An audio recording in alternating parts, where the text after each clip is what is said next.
I don't even remember. We do this on My Head Radio. I forgot about My Head Radio. It's been such a long time.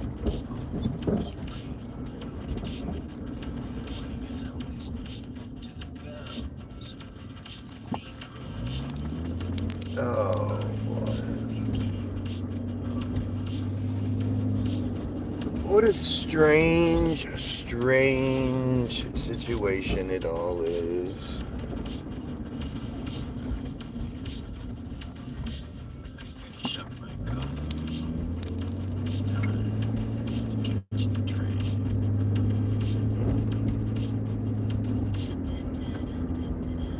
The Ian Carroll thing really sort of bugged me. Like, it's weird being right, you know? It's when October 7th happened, I wasn't happy. I mean, it was like, yes, I told you guys this was going to happen. I was right about what I said, but I'm not happy about it. I wish I was wrong.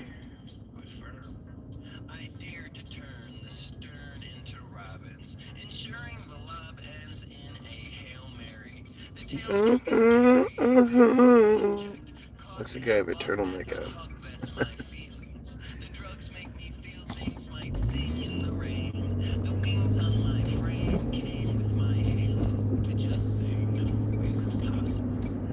It's getting cold out here. I'm not looking forward to winter time here in Michigan. But like I say, the last few days have been, the last few weeks have been strange through the narrative.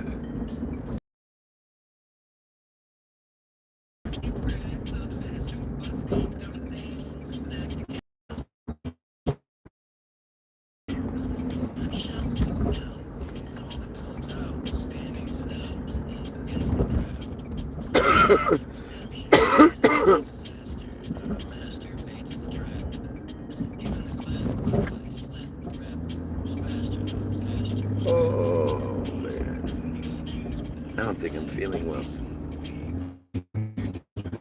Gonna have to take a flume when I get home.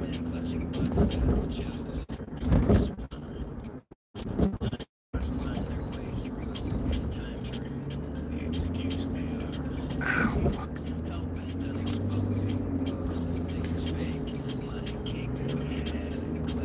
But that Ian Carroll thing, like, you know,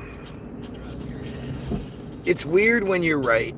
You know you're right, but it's not something you want to be true. You know, I don't want it to be. You know, I want Ian Carroll to be legit.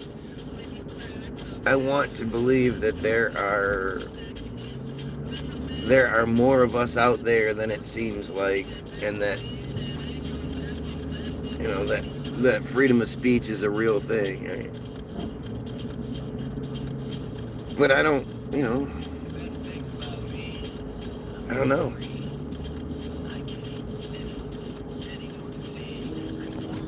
You know, the thing about Ian Carroll not existing, no footprint before March of 2023, is really strange.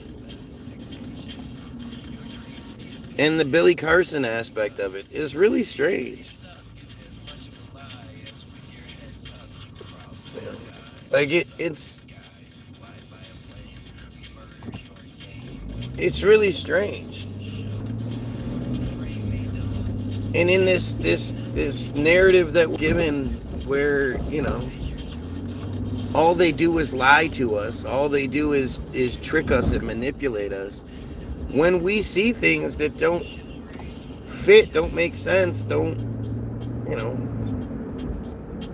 that send off the red flags, we should focus on that.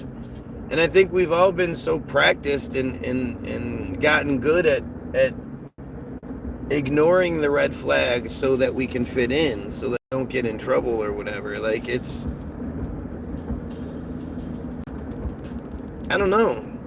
I don't know. It's a strange thing. And I see it all, to me, it all seems so obvious. Like, I don't see what the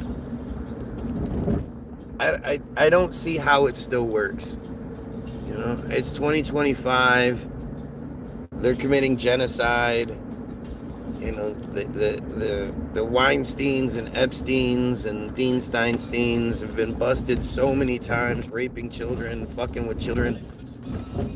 Where is, you know, why are we still not calling it what it is? Calling the spade a spade. Oh, that's a beautiful tree. Look how pretty that is.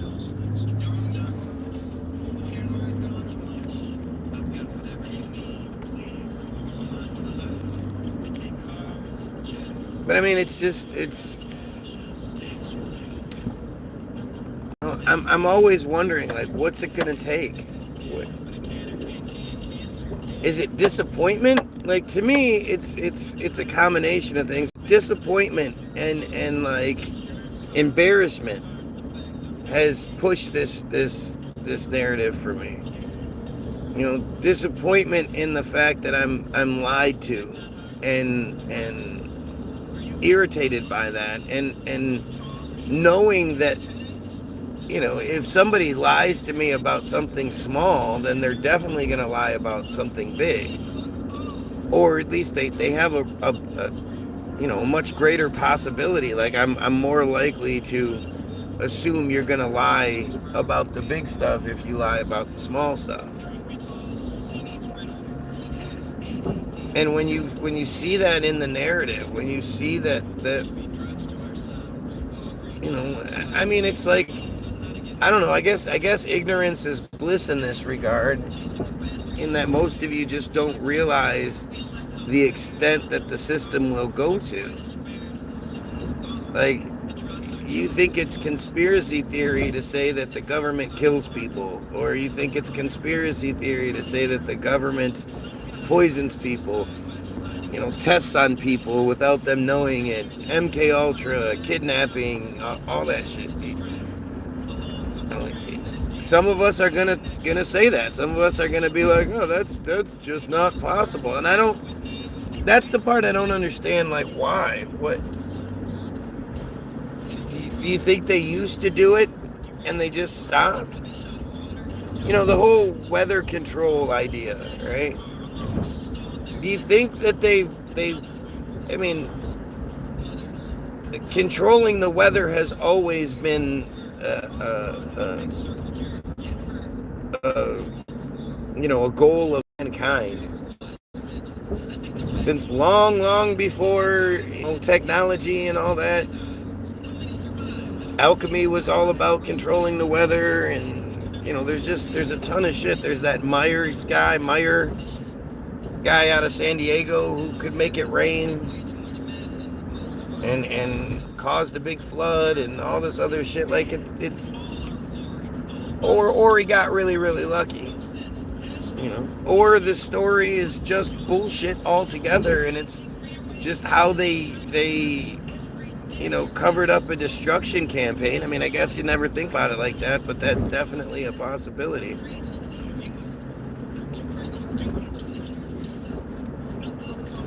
But controlling the weather has always been a goal of mankind. Why wouldn't it be? I mean, it just makes sense. You know, as victims of the thing, you would want to be able to control it. And in '59, the United States military, in combination with Disney, put out a video series called Eyes to the Skies. And one of the parts was Eyes to Outer Space, and it was all about how they would use satellites, airplane exhausts, airplane aerosols, and mini HARP facilities to control the weather. And they put on this full-on demonstration of how a hurricane is first, you know, noticed or acknowledged as existing, and the protocol that goes into play. The planes get launched. You know, one of 3 satellites. They were talking about 3 satellites. But the 3 satellites does what it needs to do, and there's this whole thing that they present to you that's what they're going to do, and we are not far away from being able to do that. And that was in 59. In 59, we were so close to being able to do it, if we couldn't do it already. But we were so close that they actually made one of those propaganda, your government wants you to do this. And, those old videos where, buy war bonds, that kind of thing. They made an entire video, an entire movie about controlling the weather, not because it was some fantasy. Just about everything else in that series came true. But this one part was just some fantasy that they were, whatever, let's just throw that in there too. No. And they definitely didn't figure it out and just were like, okay, we figured out the tech, let's just put it away now. I mean, it's all right in front of you, right? And it's just, they require such a Jesus loves you level of stupidity that this can't work without that. They can't continue to keep us these dumb, subservient sheep if intelligence starts to win the war. If we start putting down the stupidity and start seeing things for what they truly are, they won't be able to maintain that control. And at the very least, they'll have to work with us. They'll have to make some adjustments and change how they do things, because we're like, listen, this isn't working anymore.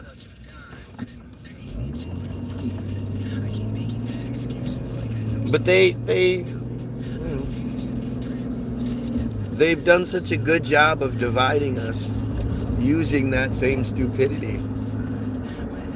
That's the biggest hump. That's the largest hurdle we have to jump to be able to get to that unification position.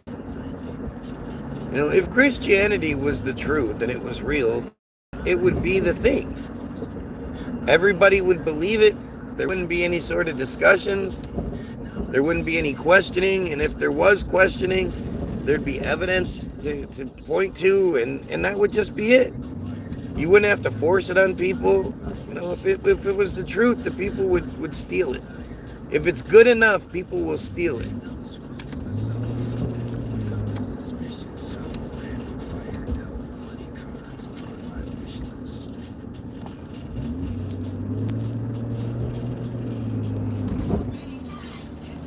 What happened to the treats dry up? Comfort is the enemy of political awareness. No, it's not. That's just shit that they tell us to keep us stupid. They like the whole idea of you need trials and tribulations. You can't, you need suffering. Suffering makes you better, no, all that's bullshit. That's just shit that we're told to say to make things tolerable. The people with money isn't everything. That's something poor people say. And America's whole bag is treats, so who knows if they'll ever run out. Trump is trying his damnedest. I mean,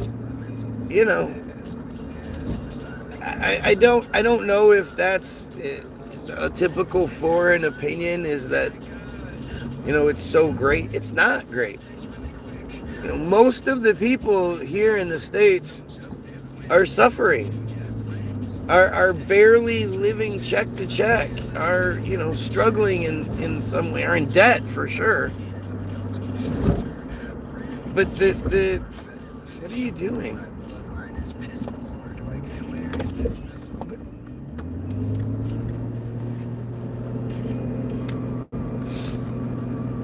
No, man, I'm saying that's why people are apathetic. They're too delicate. They're too distracted. Shows and treats make life sucking bearable. Yeah, to a degree, for sure. I get what you're saying. As long as they have these small comforts, they're unlikely to have. Well, that and the perceptions, like white people will deny racism exists, but no white person is gonna be like, "Hey, I'll be black." Like they don't. Everybody knows that black people have it worse than white people. And that's how you maintain your control, is by, like, it could be worse. You could be those people. We could make your lives like those brown people, like those black people.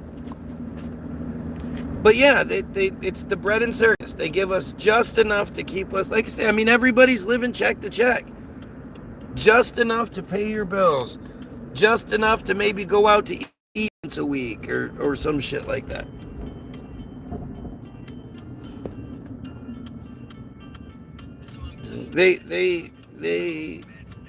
But that's the thing, is like it's weird how, like, what people don't seem to get is, like, those comforts, those good things. Like, it should all be a lot better.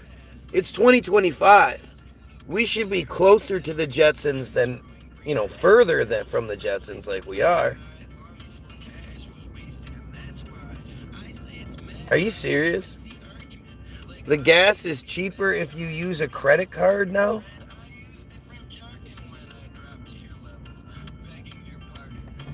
Why would that be the case?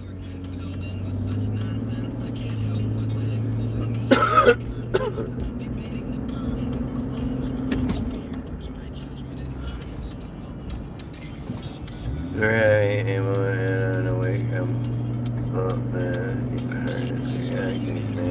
I don't know who you're talking about or what you're talking about.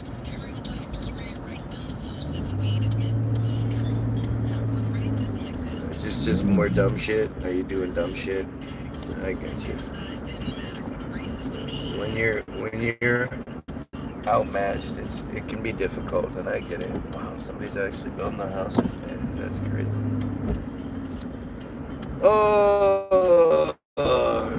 Yeah, well, do that kind of shit just shows you the effort that's put in, and that there are groups that are doing things, and why would somebody with 3 viewers have see it? You might not see it, and that's okay, but once it's sort of shown to you, if you still don't see it, then it's a choice.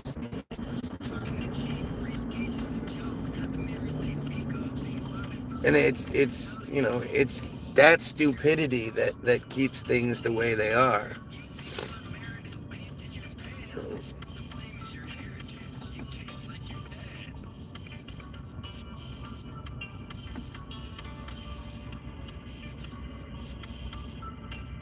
Like, think about it. Why doesn't one gas station in the town charge, 15 cents less than everyone else, and sell a lot more gas? Right? But if that was the case, then that would create, like, there's limitations on how much lower your gas prices can be than the other people in your community. You're not allowed to do that. And that's just, it's just little shit like that. And that stuff is everywhere. That's the kind of stuff that keeps things running the way it does.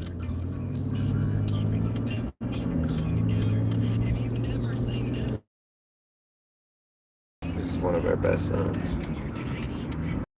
When the roadhouse is whining, and you find you keep finding going like porn stars, you might need reminding that most throats don't go far. Told you should go hard, it's time you go home. You hold a flowchart where lines should be known. Stinging full blown, the truth can be vicious. Racism's grown to compensate britches. Bitches.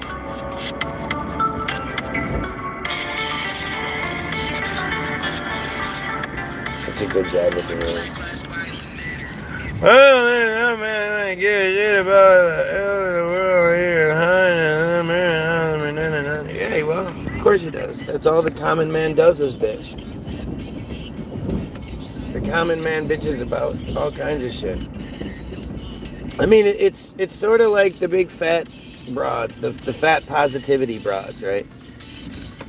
All those fat positivity broads. If I was like, hey, I have this magic wand I can wave over you, and you will have a pick your Sydney. What's her name? Sydney something or other. That broad, Sydney Sweeney. You can have Sydney Sweeney's body. And you don't have to work for it. You don't have to do any exercises. You can eat whatever you want to eat, and you're going to have Sydney Sweeney's body. Or you can continue to be J-Bay. She's not going to go, oh, I'm going to stay J-Bay because I like the way. No. There's not a fucking fat person on earth that wants to be fat like that. They're just lazy. They're lazy, shitty people. And it's that lazy, shitty people aspect of things that keeps things the way they are.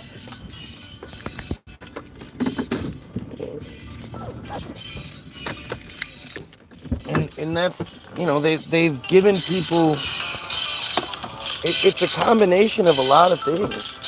A big one is the false hope.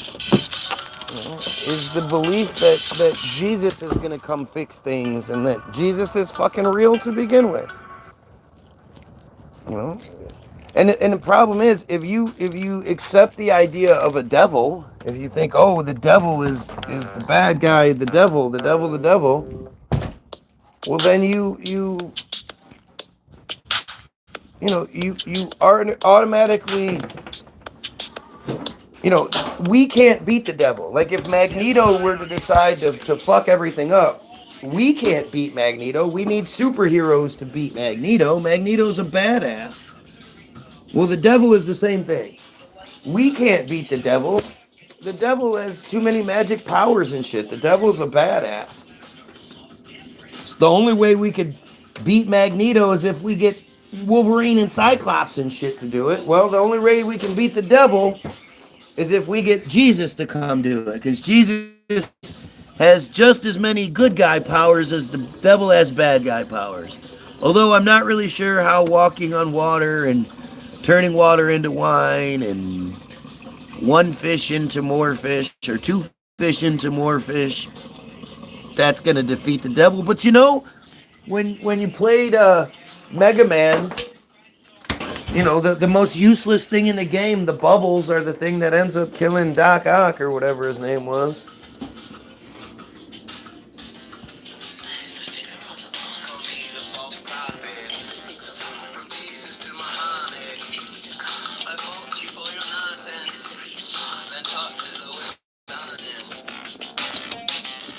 I had my finger on the pulse. Call me the pulse prophet. Everything is fucking from deep into my heart. If you need a call, I fought you for your nonsense. History is bought and taught as though it's on. Ooh, ooh, ooh. I think it's mad. I'll see one of those jokers.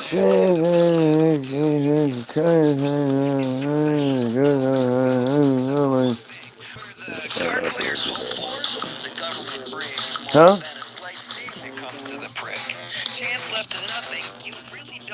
Who? Why? Decide to attack. How long till you're sick, man? Bet only crap. This, that keeps coming back. The mouse in the trap never quite worked. The cage usually cracked or the ball went berserk. But the same type of perps who sold that line are the same type of jerks you know so high.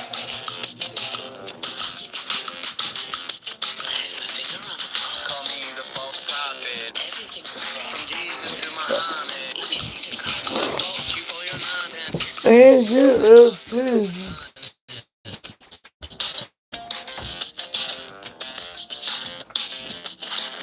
surprise. That bitch will win. But humor my pride just for a minute. Whose kid's Chelsea Clinton? She looks very typical, but not like the lesbian pretending to be. Oh boy.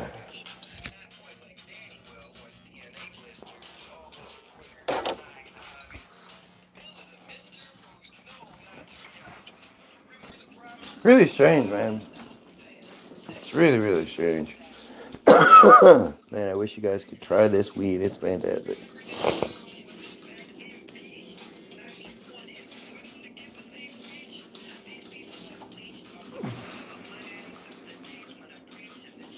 You know, the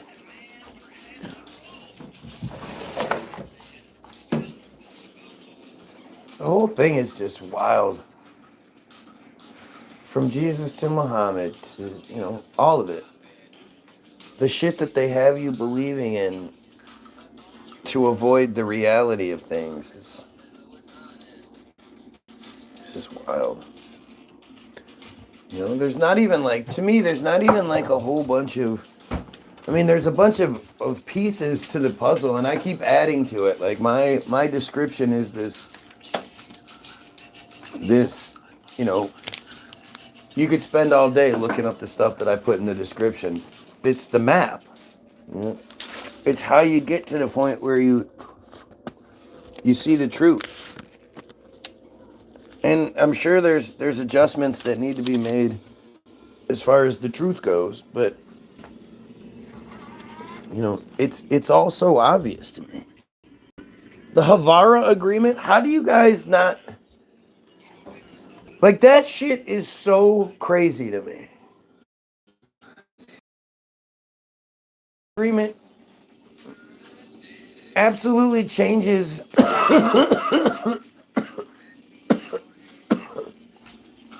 the viewpoint on the Holocaust. Right? Like, it's you know, it's at the very least it should, you know, bring up questions and shit. Like, how the fuck this shit doesn't make any sense. Right? Like, it's and of course the you know, the commenters are gonna try everything they can to stop you guys from engaging in this conversation, particularly this one and the Israel Hayom bottom of darkness conversation. You know, they don't want us doing that shit. They don't want us talking about it. I told you. We had that one dude that but admitted to being a pedo and then tried to bribe me and lie, and, you know, remember it? I forget his dumb ass name, Josh or something like that. I don't remember. It had to be David. It had to be a David or an Adam. I can't remember. But I told you that day that would be the last time we saw that clown, because he outed himself. And once you out yourself, like fully out yourself, it makes it really hard for you to continue to be, you know, out here, like exist without feeling pretty gross and putting yourself in danger, to be honest.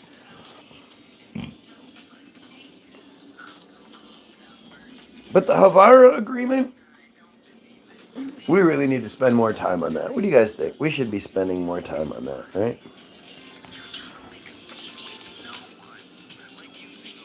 So let's look it up.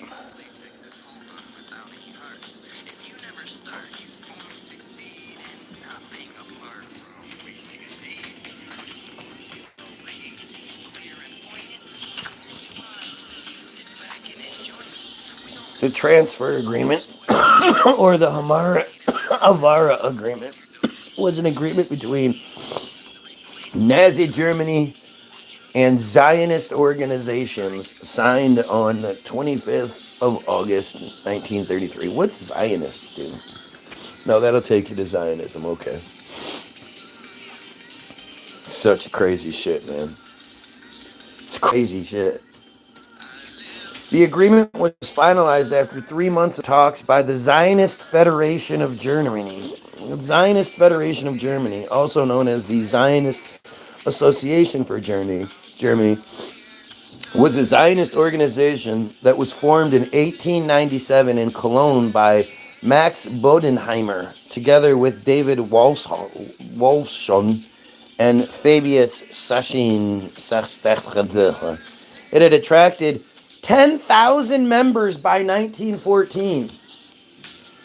That's just insane numbers when you're talking about the time before communication, a time before telephones and radio is in its infancy and television is in new and like this is insane to think. How would you get 10,000 members in your organization by 1914, especially such an unpopular you know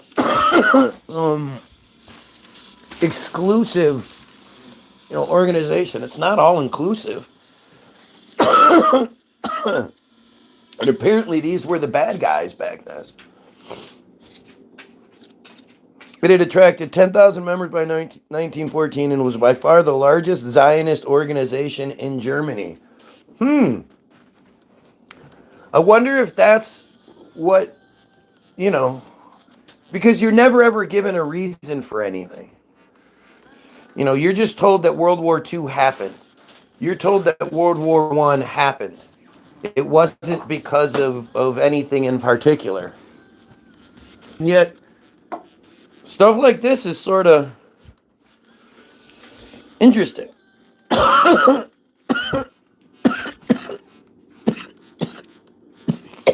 Ooh. The group supported the 1933 Havara Agreement between Nazi Germany and German Zionist friars, which was designed to encourage German friars to immigrate to Palestine. Isn't that strange? Isn't it fucking strange how this works out?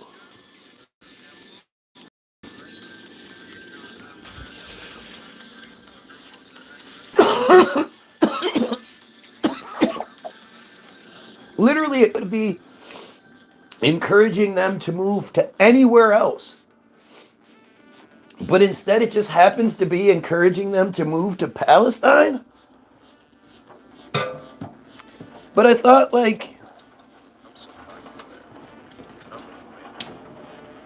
this wasn't the thing. What a crazy coincidence, huh? What a crazy coincidence that the people that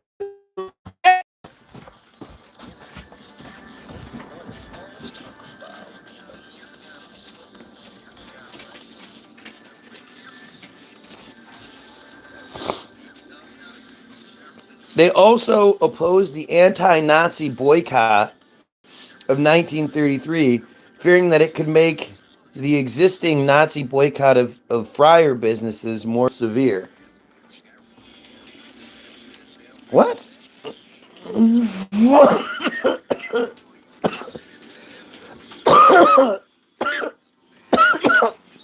then it just gives a list of presidents. Max Bodenheimer, 1894 to 1910. It's a long time. Arthur Handke, 1910 to 1920. Felix Rosenbluth, 20 to 23. Alfred Landsberg, 23 to 24. Kurt Blumenfeld, 24 to 33. Siegfried Moses, 33 to 37. And Hans Friedenthal, since 1936, per Poe. That's weird.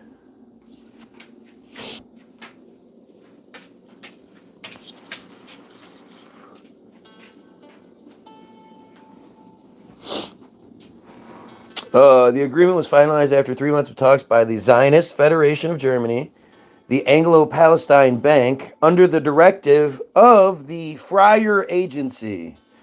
Let's see what the Friar Agency is. Now it says the J Agency for Israel. But let's see.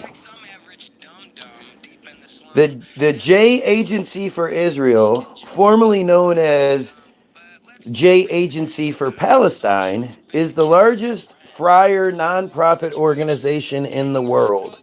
It was established in 1929 as the operative branch of the World Zionist Organization. Boy, that is interesting. At the time when the Depression, the Great Depression is happening, it's not happening for them, apparently.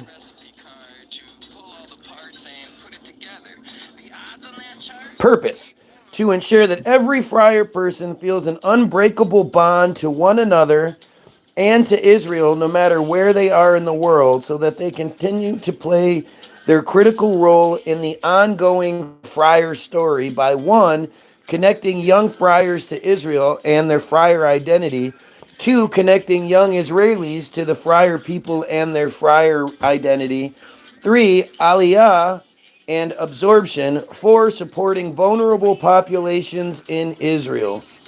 Wow, this is weird.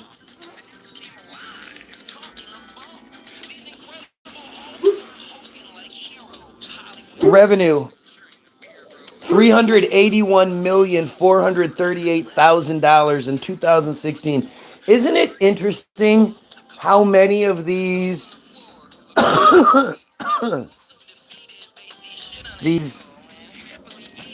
you know wiki articles and these histories and these financial whatever, it always dates back to 2016. You don't usually find stuff past that, more real accurate details past 2016 for some reason. Expenses: $333 million, 228,000. So there's $52 million that's not, their revenue is 381, but their expenses are 333. They get a $1,345,000 endowment. They have 1,440 employees as of 2016 and 25,000 volunteers as of 2016. Oh yeah, and then there's that is just their building. Right, there we go. Old World building, of course. As an organization, it encourages immigration of friars in diaspora to the land of Israel and oversees their integration with the state of Israel. What are we talking about here? Do you guys ever hear of people talk about the difference between the land of the United States and then the states of what are we talking about? Land of Israel, state of Israel. What's the difference here? They're both in blue. The land of Israel is the traditional friar name for the area of the southern Levant. The state of Israel is a country in the southern Levant region of Western Asia. Know what I mean? See, it's just fucking, what are we talking about here? Since 1948, the Friar Agency claims to have brought 3 million immigrants. Gotta love that. 3 million. It's always 3 million. 3 million, 3 million. If you go back and you look in history and all that, it'll always be 3 million immigrants moved this place, 3 million that, 333. You always hear that shit.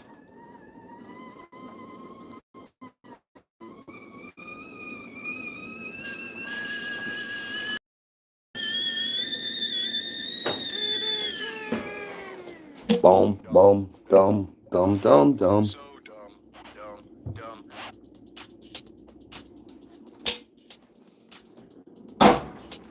Oh, yes. All right. Where it off? Okay, since it claims to have brought 3 million immigrants to Israel, where it offers them transitional housing in absorption centers throughout the country. I wish I knew what an absorption center was.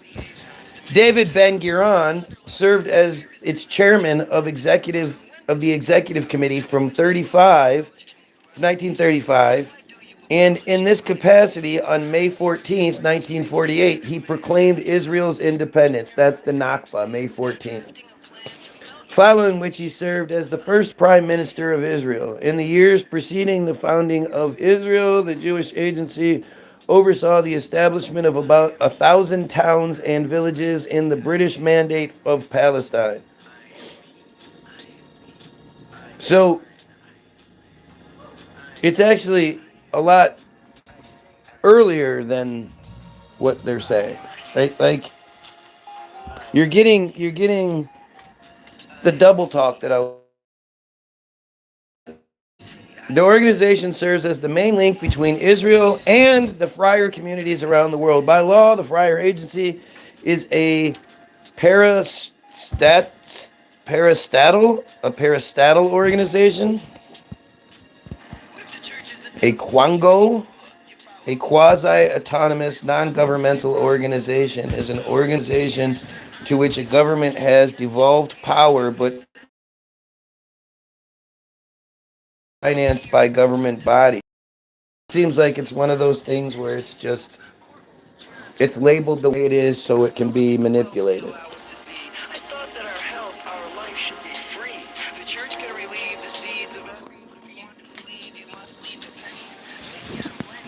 But does not receive core funding from the Israeli government. Okay. The Friar Agency is funded by the Friar Federations of North America, JFNA, Kirin Haysat, major friar communities and federations, and foundations and donors from Israel and around the world.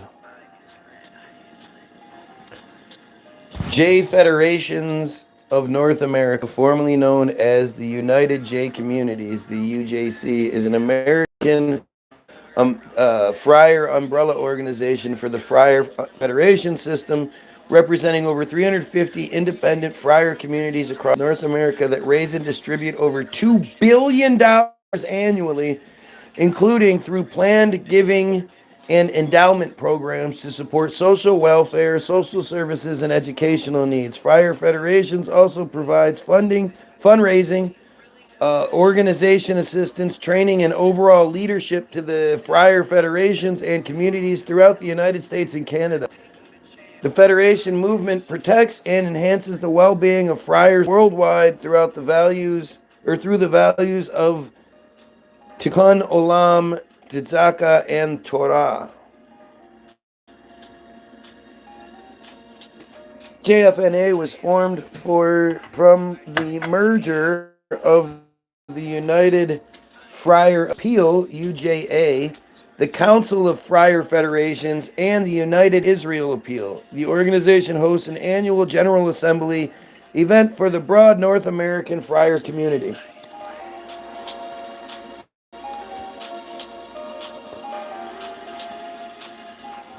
It's funny because, like,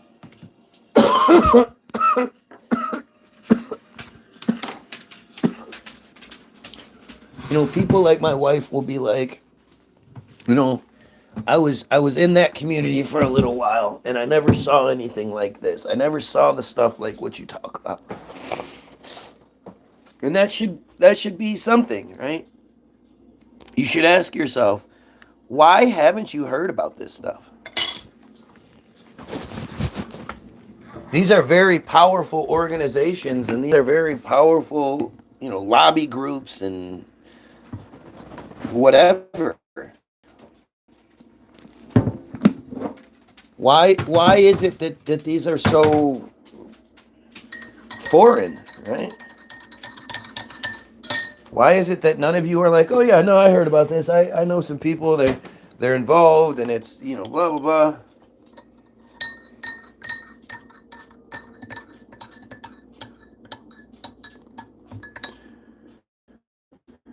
Wonder what my next platform's gonna be. I can't keep doing this forever. This is stupid. But it's good to know this stuff is at the very least being said. So we might have to come back to these.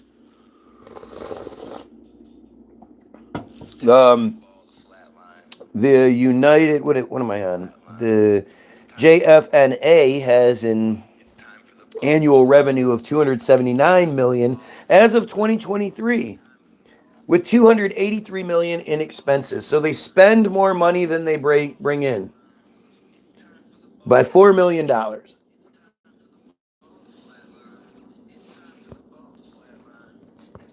How's that even possible?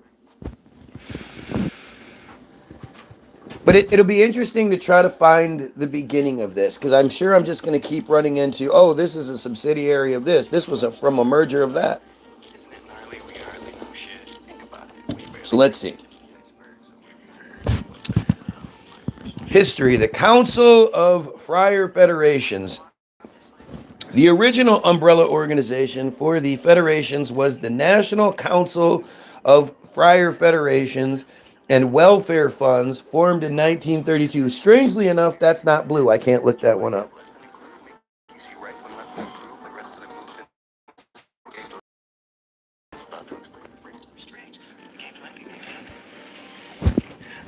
National was dropped from the name in 35, and Welfare Funds was removed in 79, right, when it didn't sound right.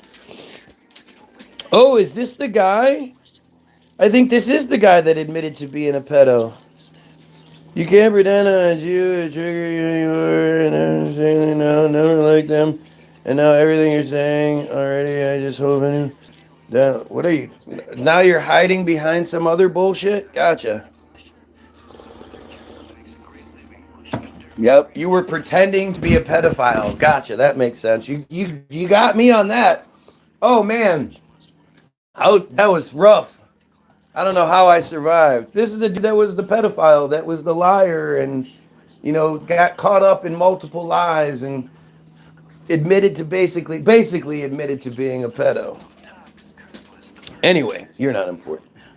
In 1986, CJF established the North American Friar Data Bank in conjunction with City University of New York's Center for the Friar Studies, renamed the Berman Friar Data Bank.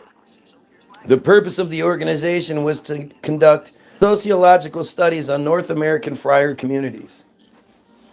Wow.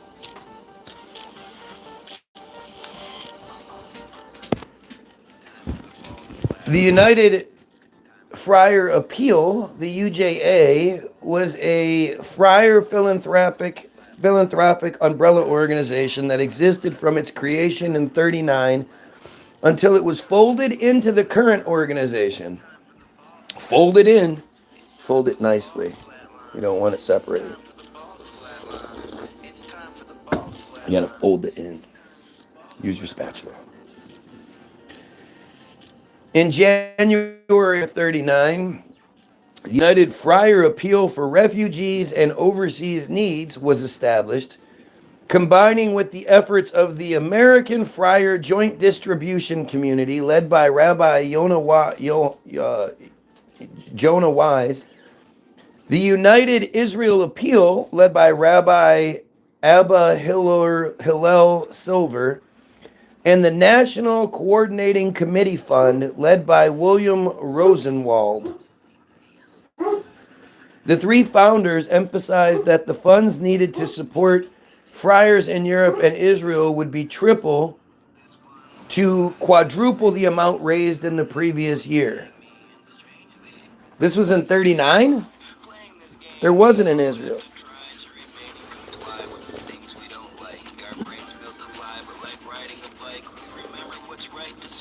The world has always hated you and always will. And of course, when you create the narrative, you make it like it's a threat, right? You're threatening the goyim by saying, look, when the world starts coming against us, then oh, it's end time. So it's like subconsciously they think, well, we don't want to push along the Armageddon, so we can't turn against them. If you read the Bible from that perspective, it's just this manipulation narrative bullshit. You see how it all works out.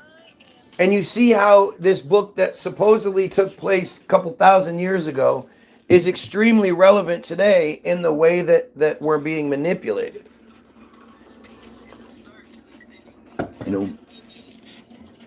Billions and billions of dollars is being stolen from us and given to them so they can murder people. And we're supposed to be like, yeah, okay, that's cool. It's wild. Let's see. Triple. While the organizations would raise funds together, the Joint Distribution Committee would assist friars in Europe. The United Israel Appeal would aid the friar community in Israel, which didn't exist. What are we talking about? How could this even exist? I am doing a hook. I am doing a hook. I am doing a hook. Like it's really crazy. And remember, like these are the people that are raping their own children.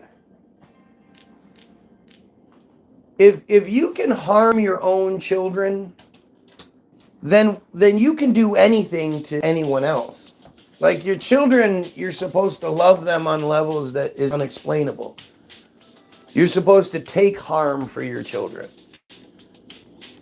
And yet this group of people believes that ritualistic sexual assault leads to transcendence, leads to redemption. That's how they get the ultimate form of redemption. And if you look at them, like they're such abused people, you know, their entire cult is just, you know, you have sinned, you need to redeem, you need to put your sins into the chicken and kill the chicken, you need to, you know, you're constantly crying and begging for forgiveness and redemption from this incredibly sinful life you live. And, you know, it's just bullshit. I mean, it's really such dumb shit.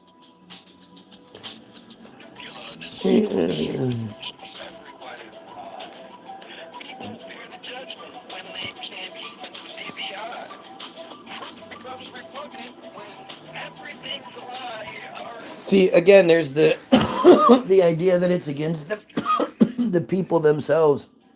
No, because if any of you were actually decent people and you decide to oppose the cult and no longer be a cult member, well, then you're fine. You're a champion.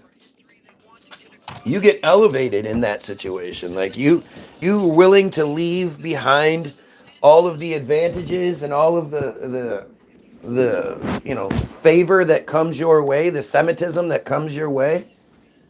You're willing to give that up for everyone else. Like that would be an amazing thing to experience.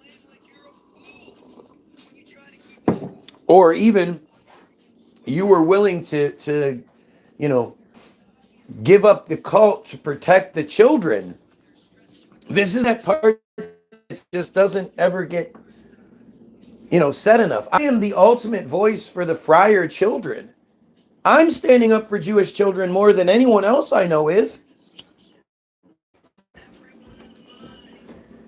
You know, you don't see any of them coming out and saying we completely overhaul this cult that we're in because it's all about violent fucking, you know, sexual assault, rape.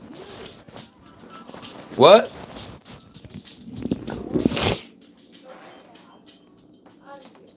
Yeah.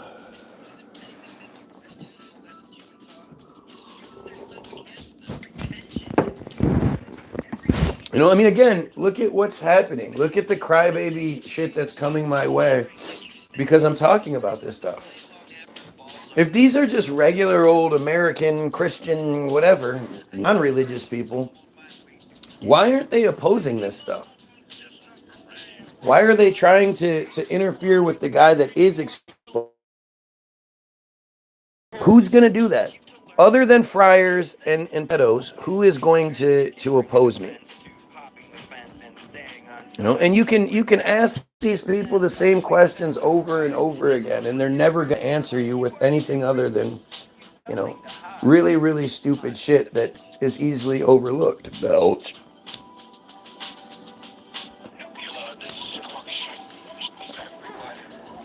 But obviously, you know, these are the you know, these are people who are not opposed to child rape.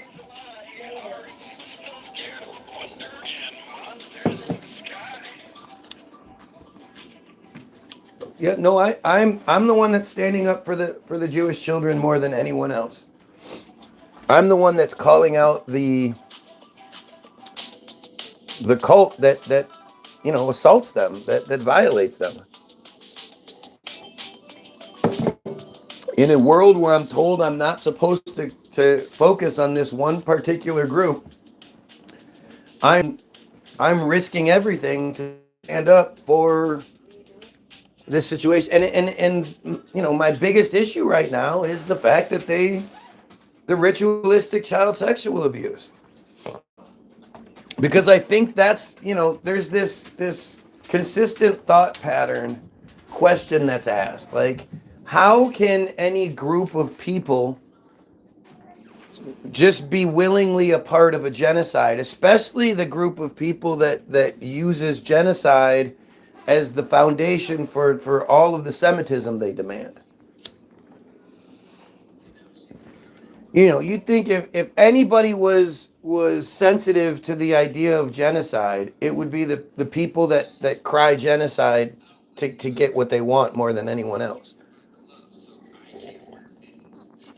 And instead you're seeing, these insane people who can starve another population, who make, the TikTok videos where they're dressed up as Arabs and they're crying and they're laughing about it, or they're flicking the lights on and off, or they're sitting by the water, turning the water on and off, and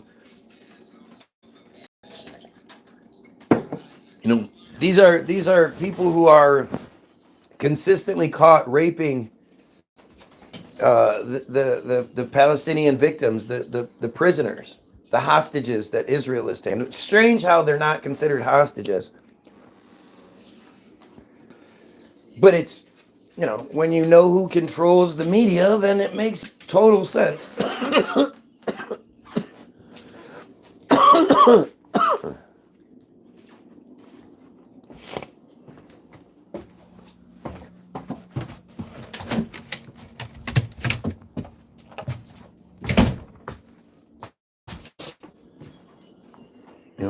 This is just,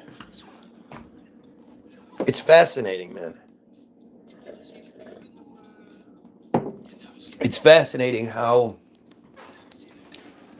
upset. I mean, they're just stupid. Like, again, it's like if you see my feed, if you can explain my feed in any other way than I'm hitting the nail on the head, and these friars are crying and trying everything they can to shoot the messenger because they can't shoot the message. Like, if it's anything other than that, I'd love to hear it.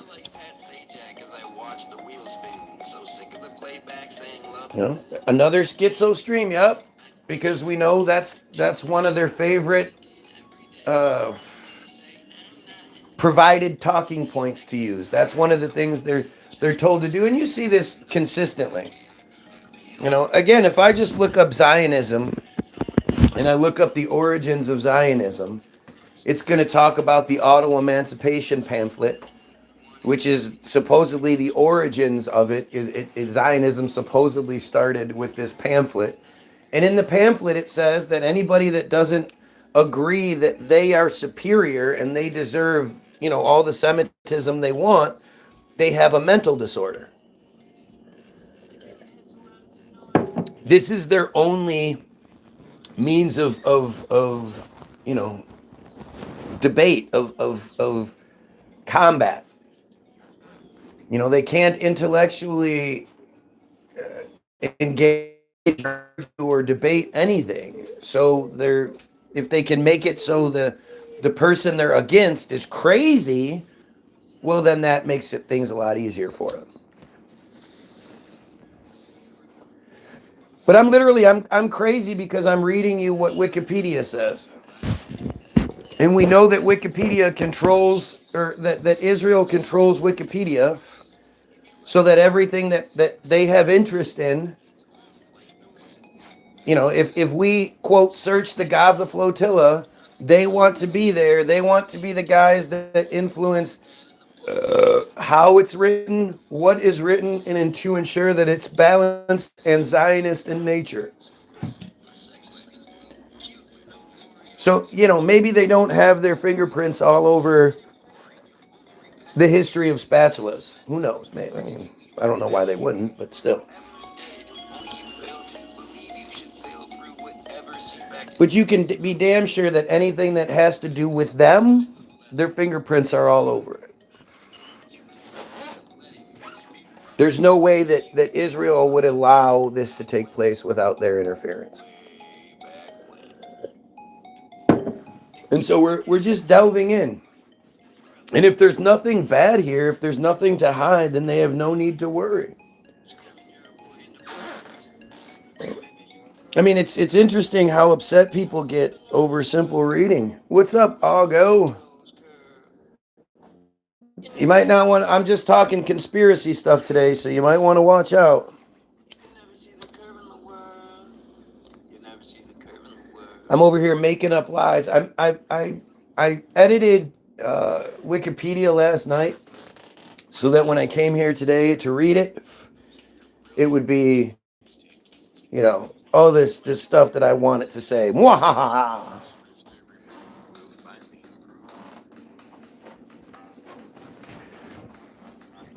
So again, how do we have something that is, the United Israel Appeal to aid the friar community in Israel back in 39?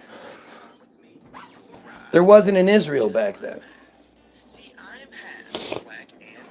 Okay, United Friar Communities. In 1999, the UJA merged with the Council of Friar Federations and the United United Israel Appeal Incorporated to form a combined entity that would be called the United Friar Communities.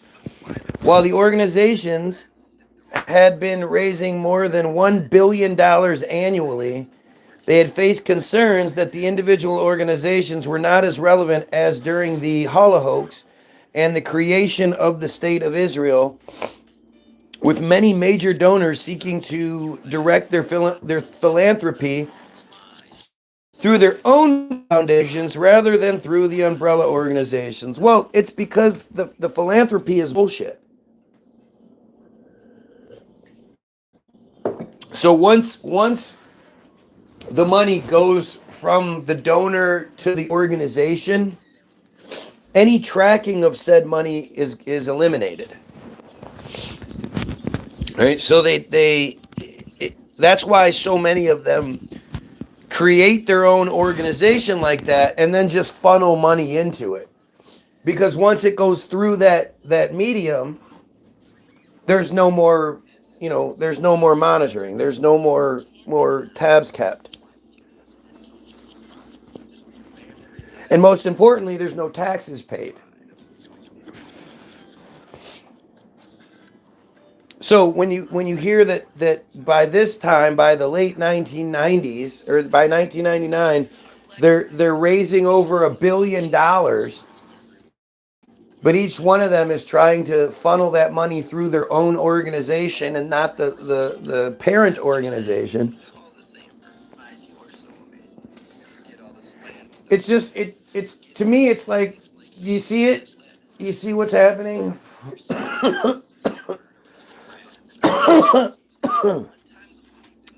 Like what else? How many more receipts do I need to show you? Oh look, we have like 5 people commenting and 1 viewer. Interesting.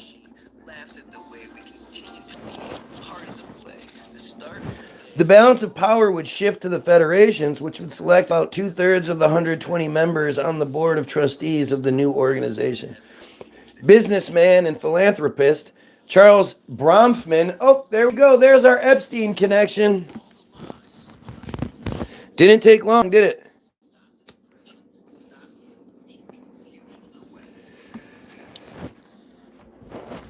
Was chosen as the volunteer chairman of the combined entity responsible for planning the group's strategic direction. Wow, it's interesting how that works. It's interesting how that works.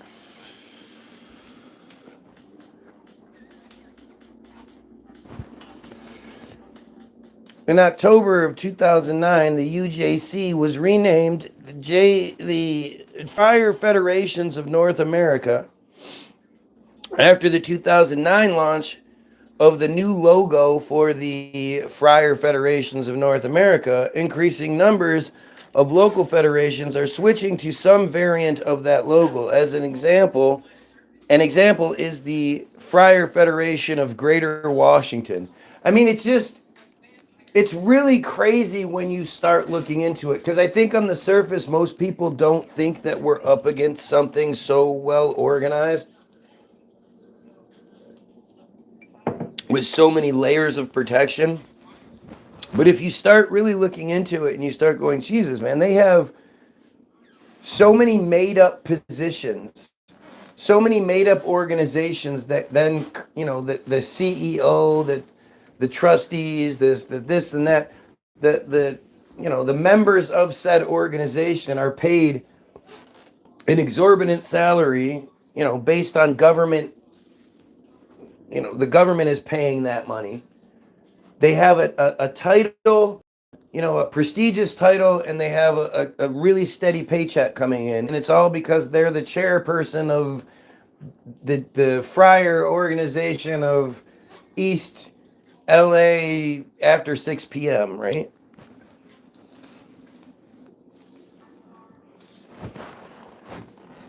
Like it's amazing. And by doing so, of course, they then get on the government health care plan, and they get the government retirement, and they end up with all of this free, top of the line, top quality, you know, lifestyle advantages that most people don't think about. They get the best dental care. They get the best, just health care in general, where, maybe that's why they don't get sick very often. Maybe that's it. It has nothing to do with the shots they don't take. It's because their lifestyle is so much better. The food they get is so much better.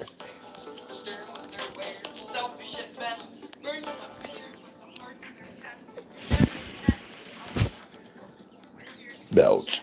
After a couple years of lower staff layoffs, in February of 2010, new CEO Jerry Silverman laid off 3 senior vice presidents that made an estimated $750,000 to $1 million combined. See what I mean?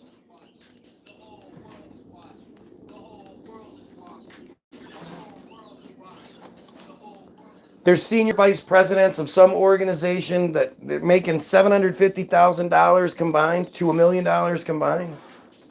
3 people. JFNA declined to run the decennial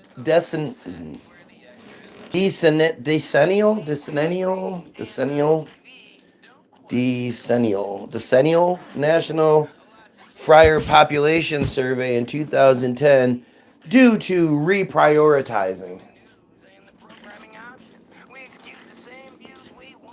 In 2021, it announced the $54 million Live Secure campaign, which is described as the largest campaign to secure North America's friar communities in history. I mean, they have their own, like, ambulance services, their own police services. Do you guys know about that? Like, they have their own ambulance services that have all of the same benefits and like, you know, advantages that a regular ambulance would get, but they're privately owned and they don't get charged for it. It's all free to them. Like, if you ride in an ambulance, boy, that's like a $1,500 fucking bill you're gonna be paying. It's ridiculous how much an ambulance costs. But it's free for them. Do you guys know that?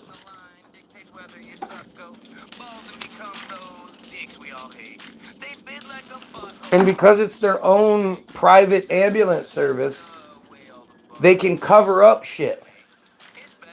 That's why they don't get in trouble for things like we do. Because their ambulance service will get rid of whatever, evidence is necessary before the cops show up. It's such a fucked up thing that's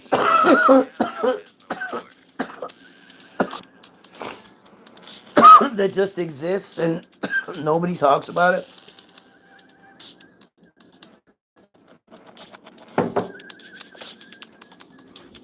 There was that woman, within a year or so, in the Friar community. She killed her two children, her 3-year-old and her 18-month-old or whatever, due to ritualistic shit. But because of the way it was covered up, you can find, it's crazy, you can find the videos, the body cam footage of that incident on YouTube. And normally when there's body cam, yeah, the scene is the where the body is blurred out. This video, the entire video is blurred out. And they say it's because the scene was just so gory, so gruesome. But it was a 3-year-old and an 18-month-old. One was drowned. The other one was drowned after being stabbed. But there just wouldn't be blood everywhere. That's not a possibility. So the fact that the entire video inside the house was blurred out was to hide what was going on. Right? And so this woman was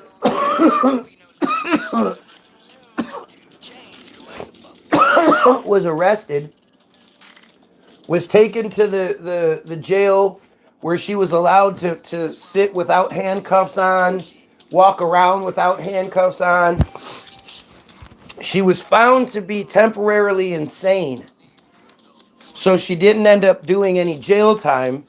And because it's a temporarily insane thing, when she's deemed to be sane again, she just gets let back into the community.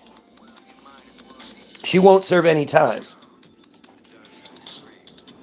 You want to talk about some just obvious Semitism bullshit.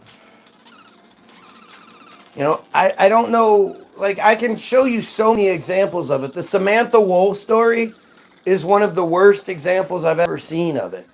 And it's one of the fakest stories I've ever seen. I don't really know what the real truth is behind the Samantha Wolf scene. Because the narrative we're given is just stupid and full of lies and inconsistencies. And as soon as you find one lie, one inconsistency in the official narrative, you have to throw the whole narrative out. Because you don't know what part of it's going to be real after that.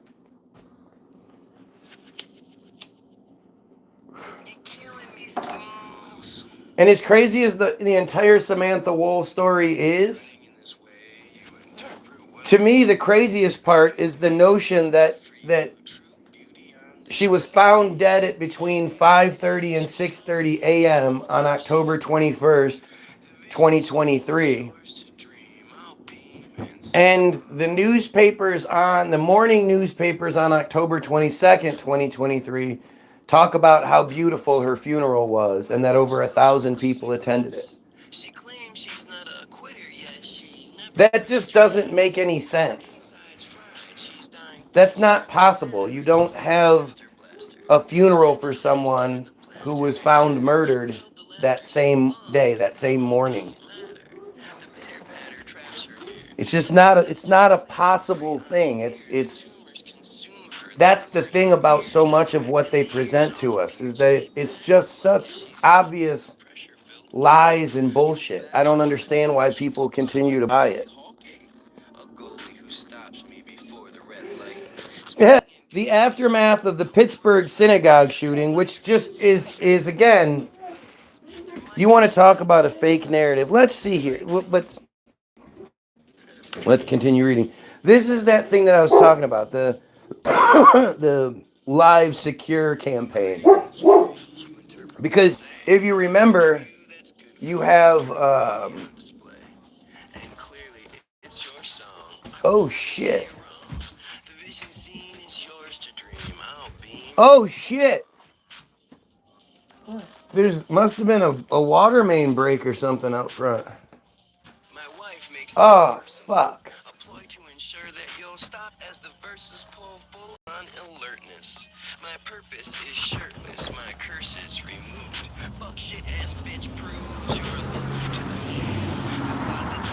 What the fuck is going on here? This is wild. But so you had Cuomo demanding $50 million to ensure Jewish security, and remember they depending on what thing you read, between like I think it was like 5,000 and 20,000, depending on what story you read. Friars marched across the Brooklyn Bridge demanding $50 million in extra security for their communities, and they got it. They got it.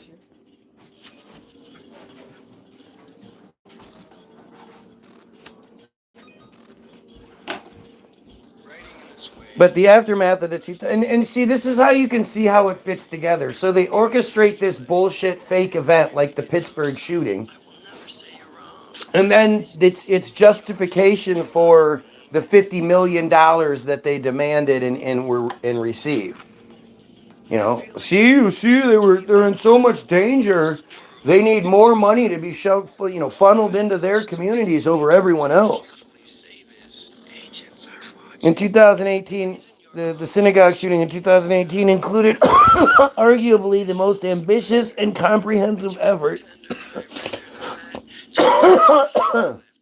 led by JFNA ever taken to protect friar life in the United States, according to the New York Times. In addition to bringing in $100 million in federal grants through the nonprofit security grant, JFNA raised $62 million to secure every friar community in North America, overseen by the JFNA Secure Community Network.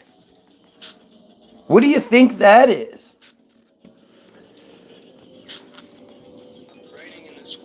Secure Community Network is a friar security organization in North America. It works with hundreds of synagogues to provide safety, guidance, and threat intelligence. SCN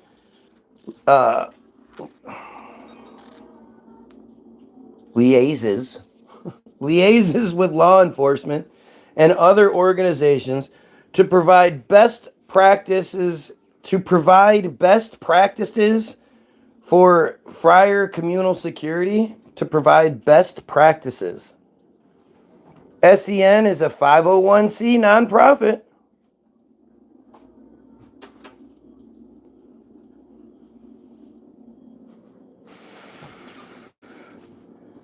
With a revenue of $14,561,398 in 2022 and expenses of $14,443,278. I mean, that's almost like $100,000 difference. That's all.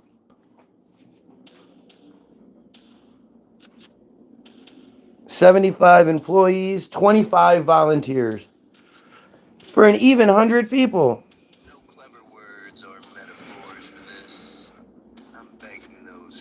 The Secure Community Network, SCN, created by the Friar Federations of North America and the Conference of Presidents of Major American Friar Organizations in 2004, is a quasi-official umbrella security agency for the American friar community. It's a quasi-official. What does that mean? What the fuck does quasi-official mean? It has the broadest mandate of any organization that specializes in providing security for friar facilities. It has the broadest mandate. The SCN replaced the Anti-Defamation League, the ADL, as the principal clearinghouse for friar security issues, though the ADL still trains law enforcement to identify threats. Wow, that is fucking crazy, you guys. Do you think the NAACP has the same sort of sway and power? The aftermath of the Pittsburgh synagogue shooting in 2018 included arguably the most ambitious and comprehensive effort, led by the JFNA, ever taken to protect friar life in the United States, according to the New York Times. Wow, it's almost like they copied and pasted this exact same paragraph. In addition to bringing in $100 million in federal grants through the Nonprofit Security Grant Program, the JFNA raised $62 million to secure every friar community in North America overseen by the JFNA's SCN. Gosh, that's word for word. So that means the person putting all of this together, the person, is copying and pasting these things word for word as needed. Seems like a lot of work. By 2023, 93 friar federations had full-time security directors, a more than four-fold increase over the previous 5 years. SCN staff grew exponentially from 5 people in a small office in Chicago to a national organization with 75 employees stationed across the United States. And what authority do these guys have?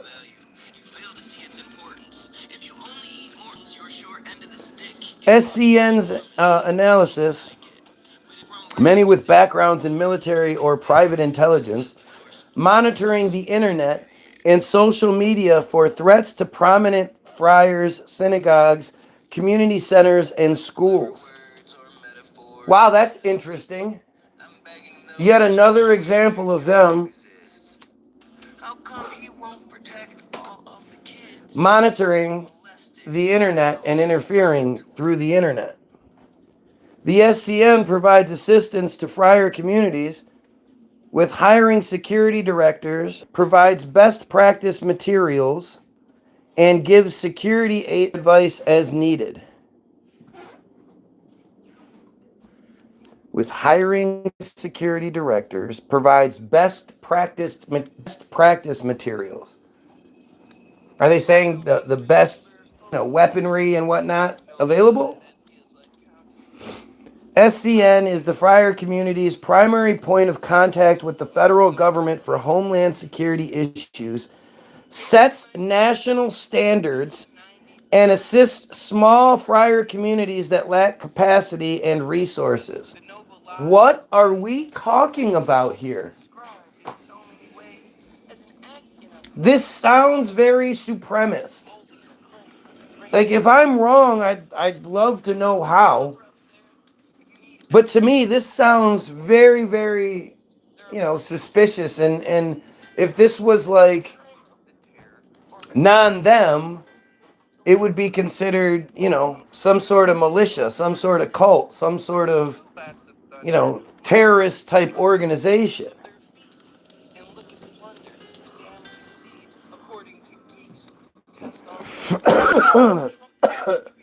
Major metropolitan areas with their own resources such as New York City, Los Angeles, Cleveland, Detroit, and Boston formed independent security initiatives like the New York-based Community Security Initiative that report directly to local friar federation and partner with the local friar federation and partner with SCN. I mean, New York, Los Angeles, Cleveland, and Detroit? Boy, that's interesting. I would have thought Chicago, Atlanta, like those are bigger cities at this point. New York, Los Angeles, and Boston, like that makes sense. But Cleveland and Detroit? Boy, is that interesting. Especially when you take it back and you look at the history of Detroit and the gangsters, the mafias, and all that shit. The worst of the mafias was the Purple Gang, but nobody talks about that. Structure, activities. Through its operations center and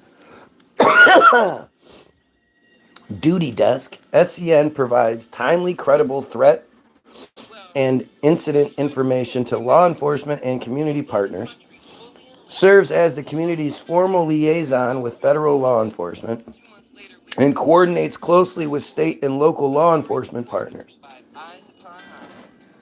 But why? Like, this just seems strange that they would have, you know, a barrier between them and law enforcement that the rest of us don't have. Like, don't you think that's strange?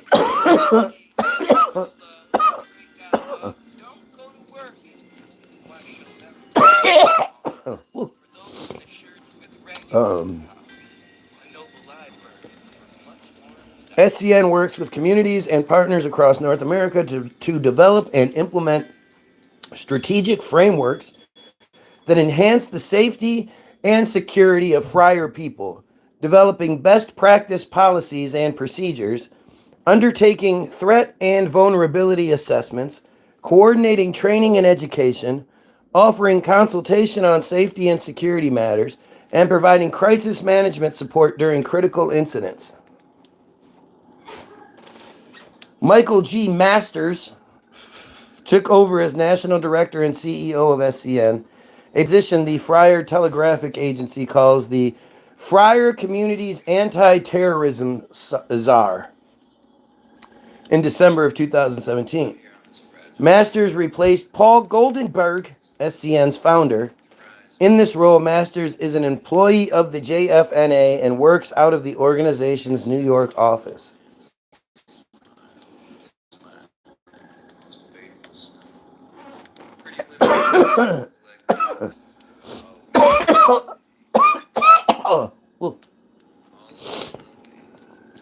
SCN works to help various synagogues of the United States to work with the FBI, state and local law enforcement partners,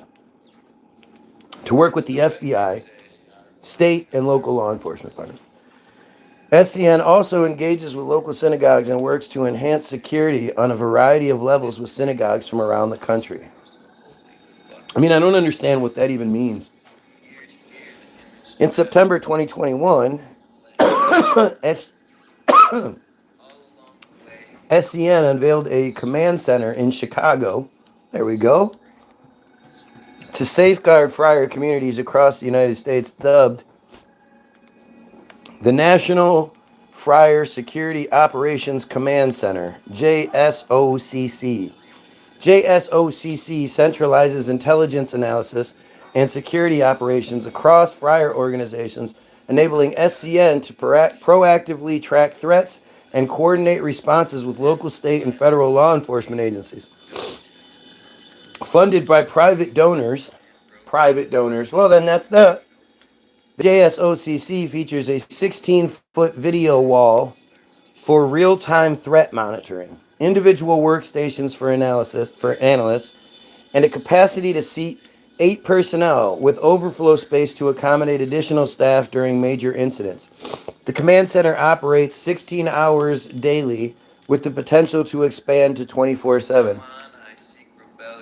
I mean, seriously, when do you ever hear about them being involved in anything dangerous that would require 16-hour work days to make sure they're kept safe? And have you heard of anything that even begins to warrant this type of overreaction? I mean, this is wild. And why would they be any different? Why isn't it just, I personally, I believe in true selfishness. And true selfishness is the belief that I want myself my wife, my children to live the happiest, healthiest, safest lives they can live. And the only way that can happen is if everyone else is living the happiest, healthiest, safest lives they can live. Because a large majority of crime is done out of necessity. So if these people truly wanted to make sure they were the safest people they could be, they would be working to make everyone safe. And exposing those in their community that are guilty of the most heinous crimes. But that's what I think so much of it is about, right? That's why there's such a big issue with the ritualistic child sexual abuse. Because that's how they facilitate the mentality necessary to maintain this power structure. If they violate you as a child until you age out, and then once you age out, now you violate children in return, that's going to complete this vicious circle of wiping away any real humanity you may have, while also, keeping you guilty. You're no longer a victim. You're a perpetrator as well. So you're going to get yourself in trouble.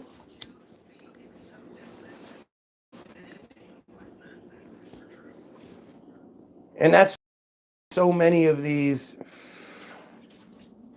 You see this, like I say, you see these videos of them celebrating the genocide that's taking place.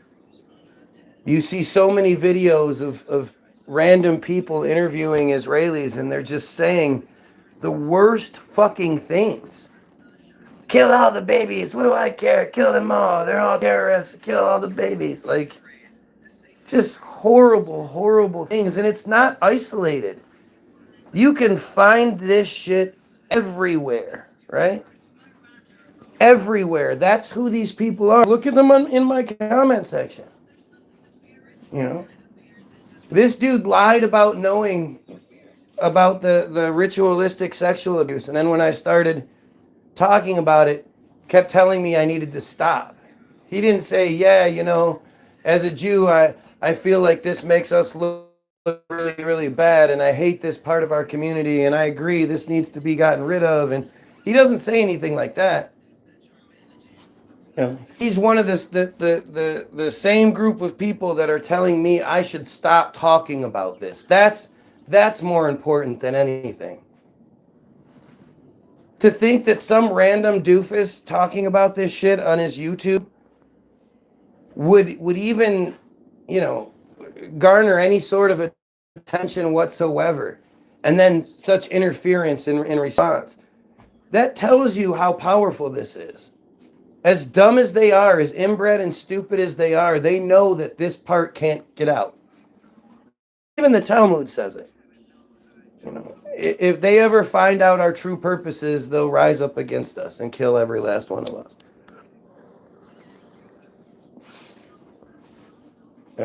They know that.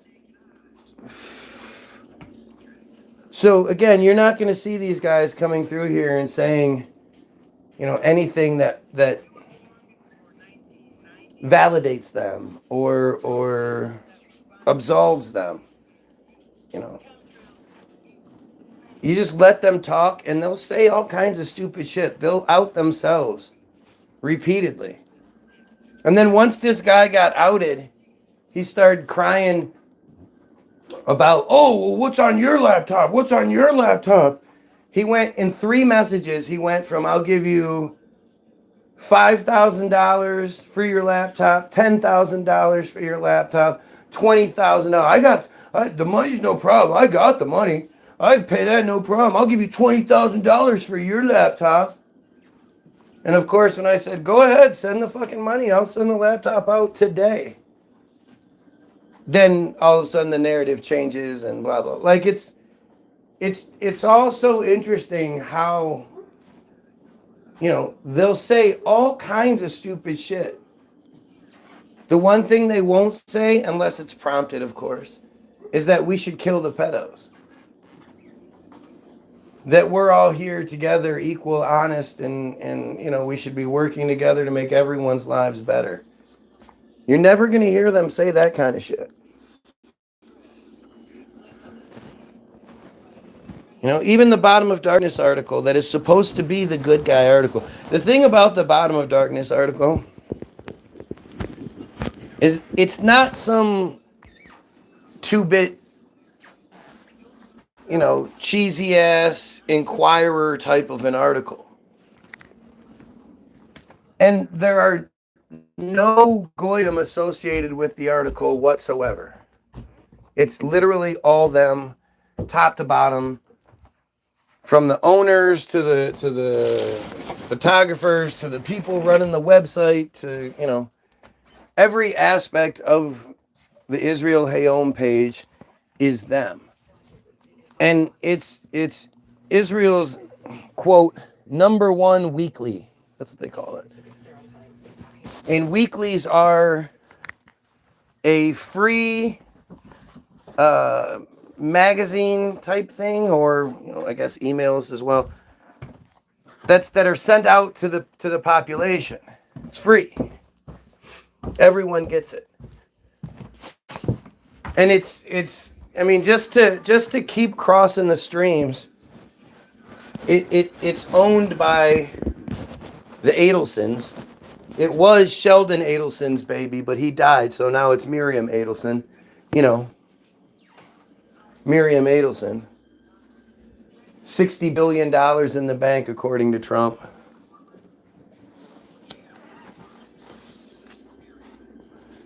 So when you look at this article by Israel Hayom, and the link is in the description, and you're going to find it difficult to read the article because for some strange reason the website will keep kicking you off, right?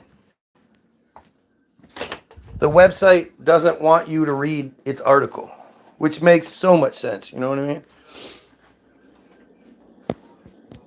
And so you see this article that none of the typical, it's just anti, none of the typical crybaby shit will work to, discount or they don't actually debate, so can't say that, but most of the time they just try to distract and detract and, oh well, you're crazy. They can't say that it's schizophrenia, it's craziness. They can't say that it's just because the writer hates Jays.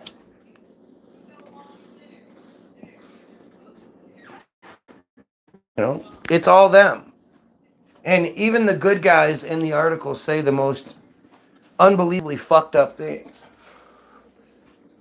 When the good guys are saying that, they're trying to smooth things over by saying, consistently, at least 5 times throughout the article, they say something like, well, this stuff happens throughout the world. It's not just here.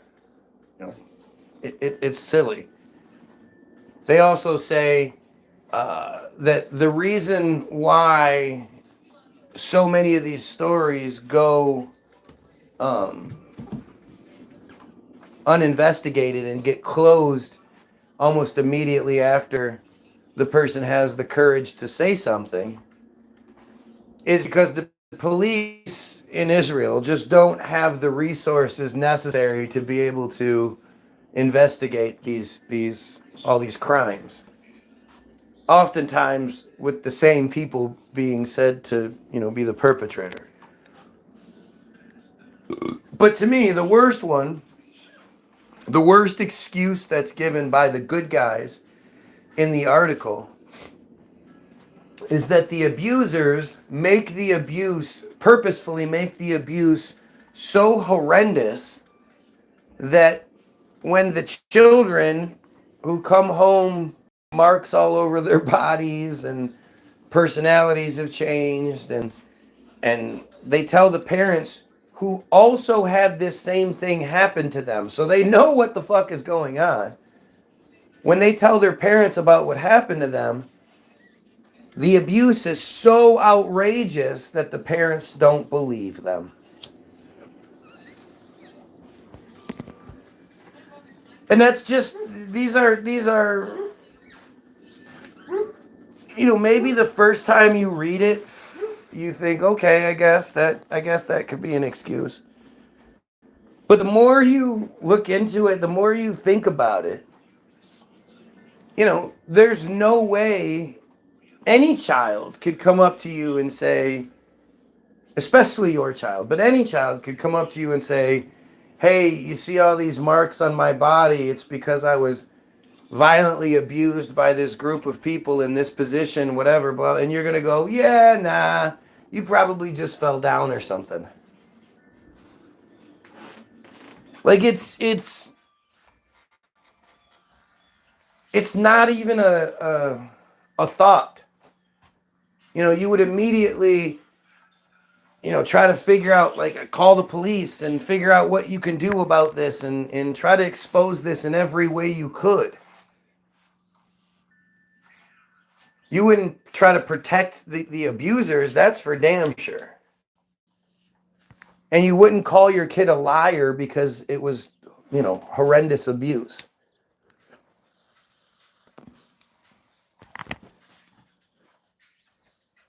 And this is that thing that it's like, this is, what the article says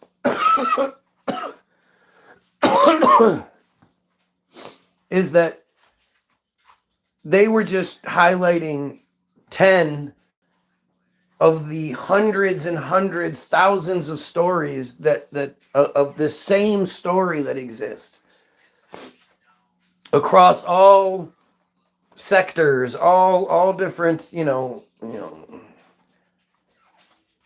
whether it's the Baptists or the Protestants, you know what I'm saying? Like all the different, I don't want to say the names because, that's bad. You can't say those names, but north, south, east, and west, all across Israel, this is a huge, huge problem. From the secular to the Hasidiotics to just across the board, this, no matter what the difference in their beliefs are, this one thing that supposedly, how you get forgiveness and you get transcendence is through child rape. Like, that is a consistent narrative across the board. That's fucking insane, man. That shouldn't be a thing. This article was in April of 2025. This isn't some old story.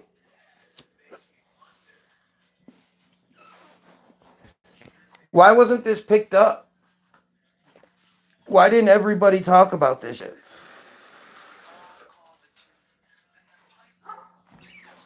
Israel Hayom, Hayom, is the website. The article is Bottom of Darkness. There's a link in the description.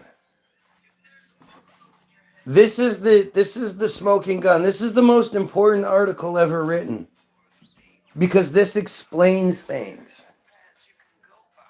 You wonder how people can be so heartless that they can starve children, that they can storm a facility to demand the release of soldiers that were caught raping detainees, demanding that they be released, and blah, blah, blah. Like that. This is a sick people. This is a people whose number one commandment is circumcision that involves matitza bapeh, which is the oral suction. Like, it's hard to understand how this could be such a thing. But when you incorporate the abuse aspect of it, it starts making more sense. And it's just awful. Like, who's gonna stand up for the Israeli children? Who's gonna stand up for the chosen children? Doesn't seem like anybody is but me.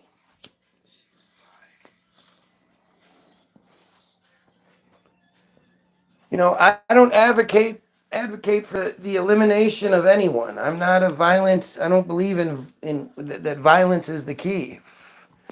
I believe preventing the violence will prevent the violence.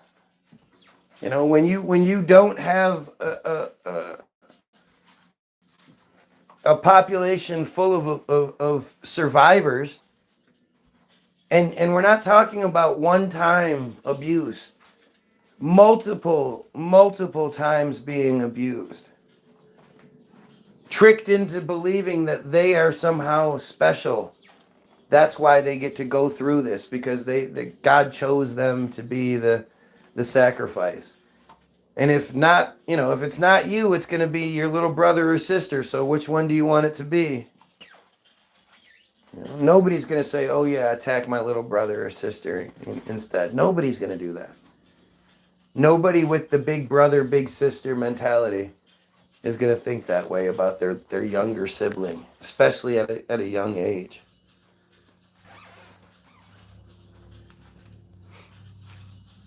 But this is somebody trying to explain things, trying to understand things.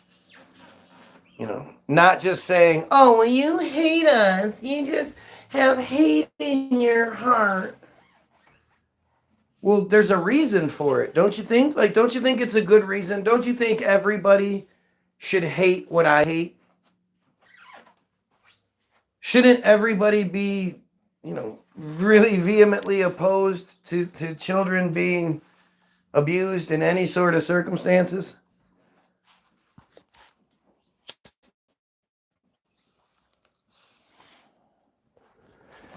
It's so unfair. It's so just ugly and ridiculous, and it shouldn't exist. But it does, and instead of putting our heads between our legs, or putting our heads in the sand, we need to address it. We need to ask the adults of that community, why aren't you doing what Guy's doing, and calling this shit out for what it is? Other than again, you were violated at a young age, and then you were forced into violating at, again, a young age, 16, 17. You're still young. But by forcing you to do it to other children, they protect themselves. And you're just going to have to accept that. You're going to have to accept that you might get in trouble for that, but it's okay, because you're going to protect all of your brothers and sisters to come.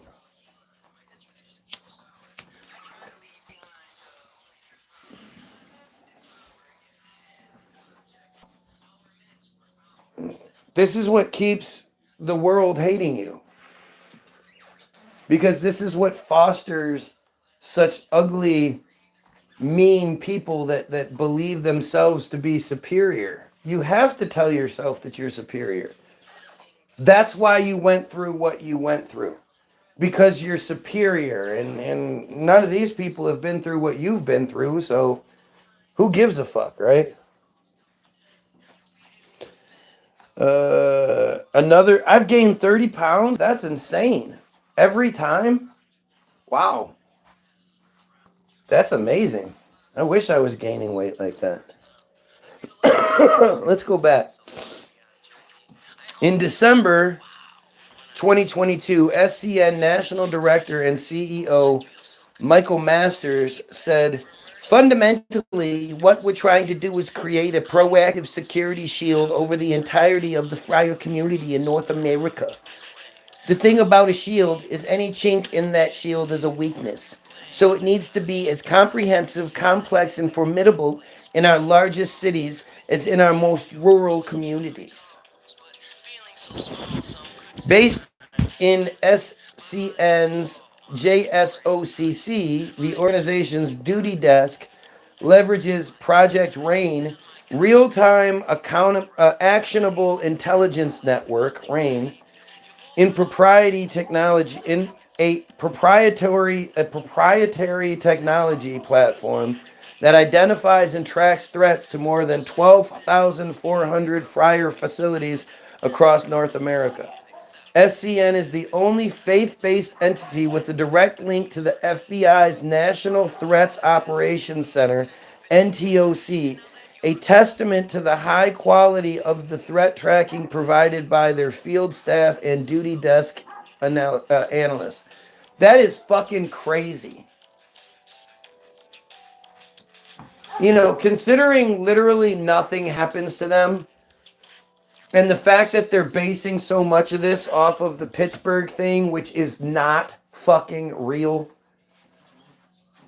It's just another one of these narratives that we're given that there's no evidence to support it.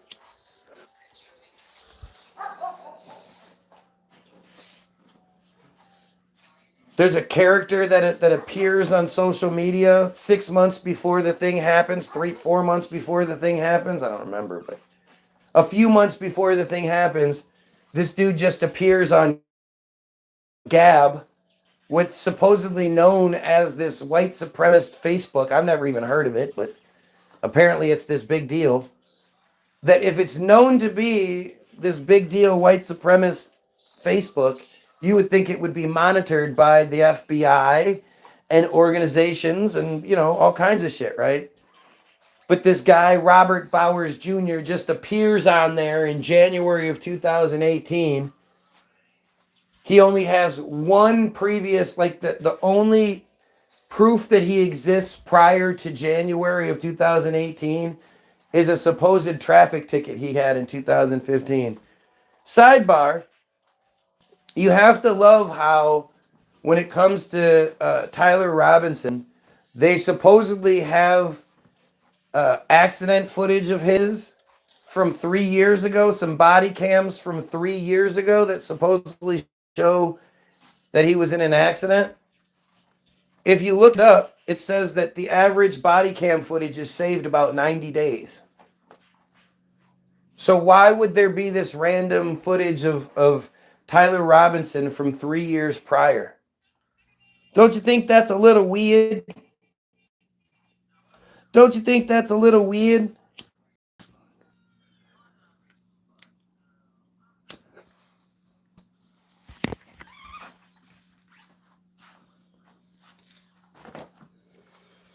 Yes, I am obese. I am morbidly obese. I'm going to be on 600-pound life next season.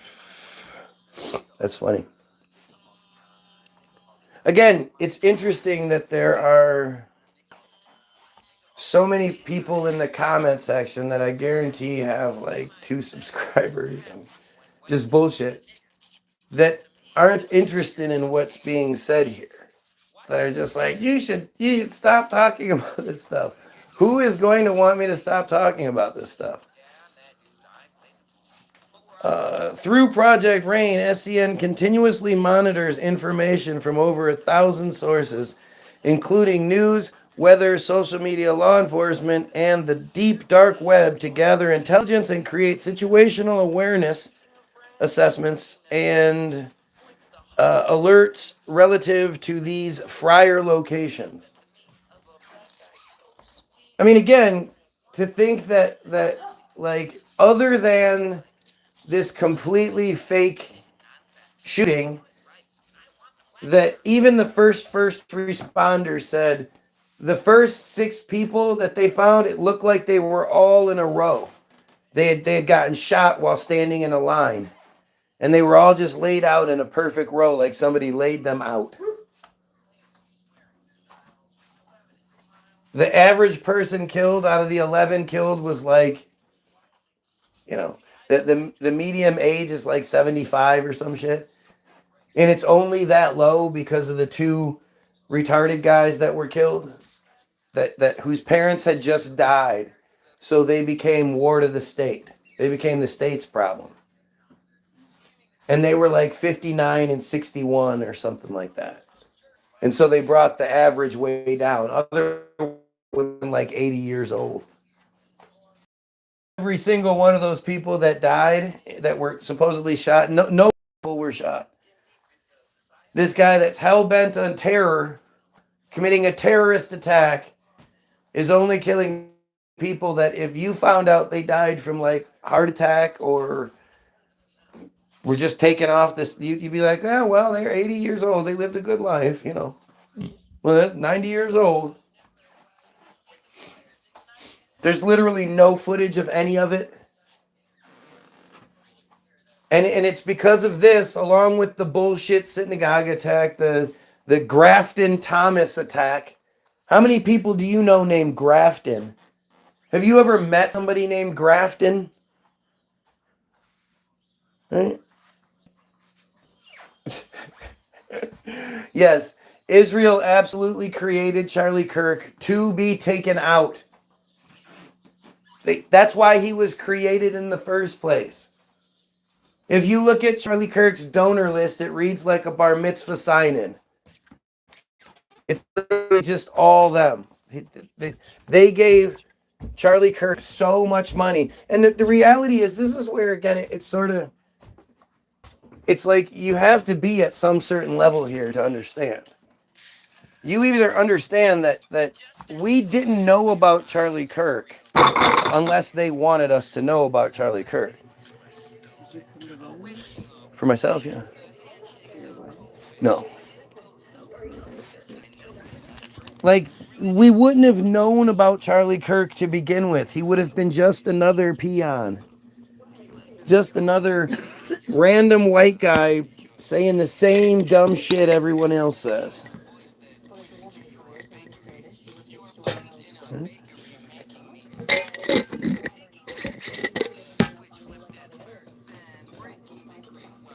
Oh, so stinky.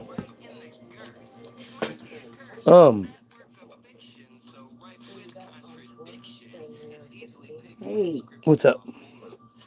stop it.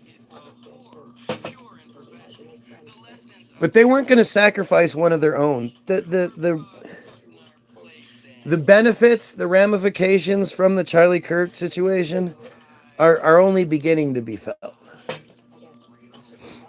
You know, they we're only just now seeing what's gonna come from that scenario. And like I say, they weren't gonna Ben Shapiro anybody, you know. They weren't gonna take out a Ben Shapiro. They're not gonna take out one of their own. So what can they do? They have to build up a goyim so that, you know, they're dispensable. And that's why you have, you know, I mean, there's so many connections to it. But to me, the biggest red flag is you're seeing this narrative all over the place that Charlie was supposedly going against Israel. He was starting to turn against Israel. He was asking questions he wasn't supposed to ask. He was talking about shit he wasn't supposed to talk about. But there's only one problem with that. As soon as somebody says anything that Israel doesn't like, especially when they're in the public sphere, as soon as they do, they're attacked. And one of the best examples is the Piers Morgan thing. Because Piers Morgan has been staunchly supportive of Israel just the entire time. And then one day his guest was the, you know, UK representative to Israel, blah blah blah, something or other. And she was just kept blaming everything on Hamas. And when asked questions like, well, how many children are being killed, you're saying it's almost all 90 some percent militants are being killed, but what about the reports of the children? Can you talk about the and the broad just kept being stupid and wouldn't answer the questions. And Piers was like, "Hey, what are you doing? Why, you're I'm supposed to support this and you're supposed to be the ambassador. If anybody is supposed to know this, it's you. Why don't you know this?" And because he was saying these things, he's immediately attacked as anti-Semitic and all this shit. And so then he brings on another guest, like, you know, the Israeli ambassador to the UK or something like that, the reverse person, whatever, but it's something like that. And he's kind of pissed, and he's like, "Look, I'm sort of pissed. Why was it I was attacked for asking simple questions that I've been nothing but supportive to you guys in your cause, and as soon as I step out of line a little bit, I'm attacked on such a public level." And the guy was like, "Well, it wasn't necessarily what you said, it was how you said it," and just some bullshit, right? But it shows you that if somebody in that position steps out of line, they're immediately attacked. Immediately. What's up there, I'll go. And so this bullshit idea that Charlie was going off script by speaking against Israel in the most basic sense, like he's losing his base because he's being so staunchly supportive of this foreign country, and so he has to sort of pull back a little bit to keep his base happy. And so many of the Charlie was turning on Israel videos are manipulations, are cut to make it seem worse than it was. Like especially the one where he's talking to Ben Shapiro, and he says, "But Ben, don't you, I thought that the friars controlled the media and controlled this and controlled that, and if you're just taking it from the certain clip point of view, then it sounds like he's saying one thing, when in reality he was just sort of like, oh, I thought this was the case. I thought," like he was making fun of people that say that. But if he was saying anything that he wasn't supposed to say, they would have attacked him.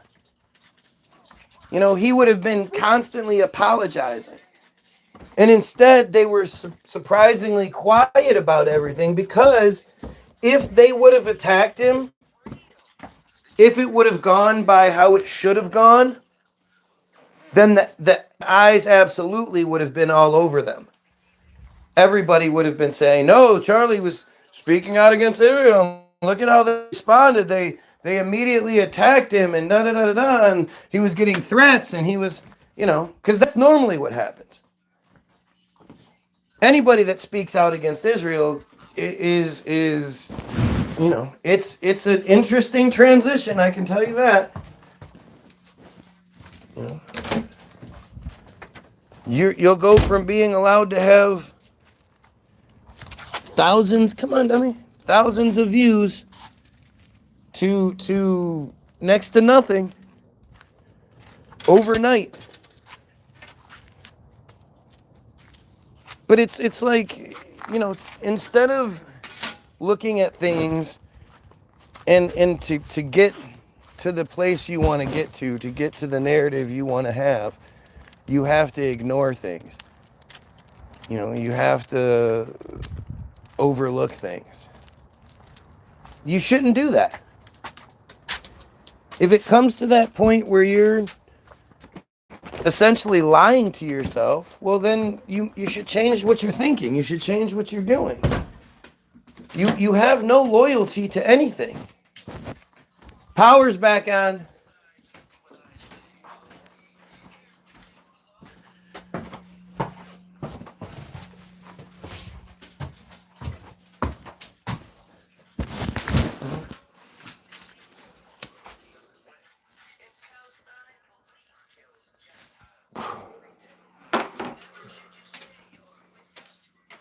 There's so much of it that you just, like, to me, when I look at the Charlie situation, from the beginning, it reminded me of the Trump shooting. But the difference is the amount of internet detective work that has gone into Charlie that didn't go into the Trump shooting. You know, I haven't seen anybody do a deep dive into that shooting in you know, one way or another.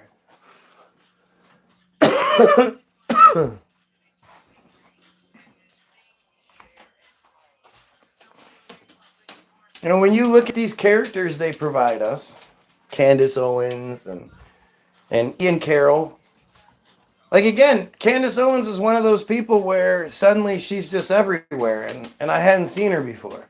It reminds me of Billy Carson. It reminds me of the same sort of tactics I've seen multiple times. Ian Carroll being one of the biggest ones. Where you just go, well, how did you get on the Joe Rogan show? That's pretty crazy.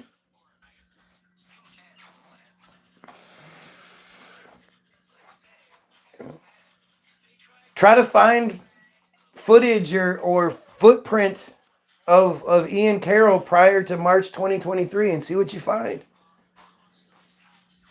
That's really strange. You know.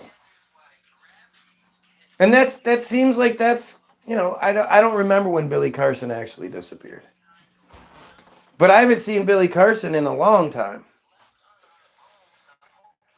What happened to that dude?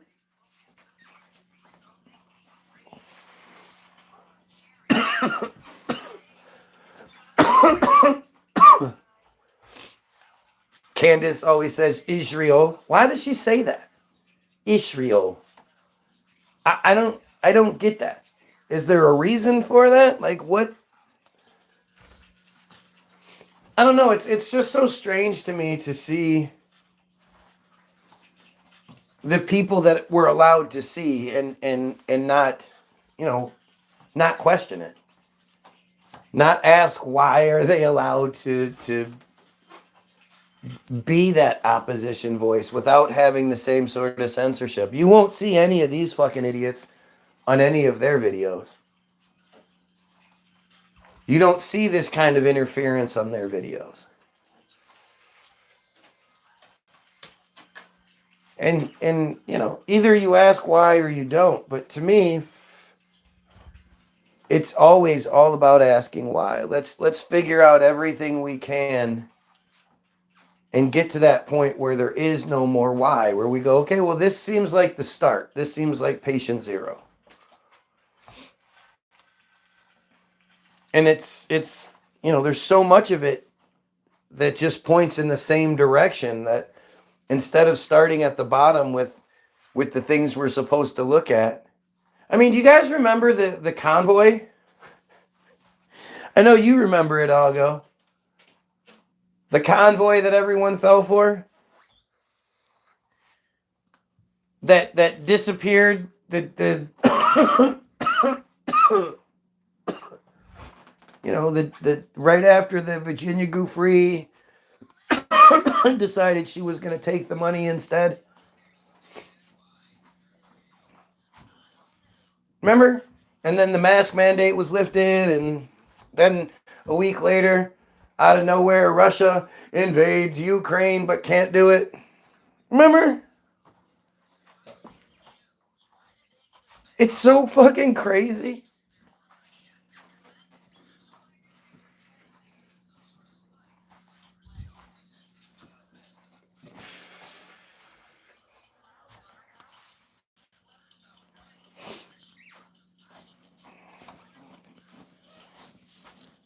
I don't know, man. I just look at it, and to me, it doesn't get any more obvious than what it is. Like it's not even like there's a mystery to it anymore. You know, I'm not distracted by Illuminatis and all this other bullshit that you see everywhere. These are the crumbs that they give us that we're supposed to be fighting over and supposed to pretend like we know something because, you know, we read this official government secret page.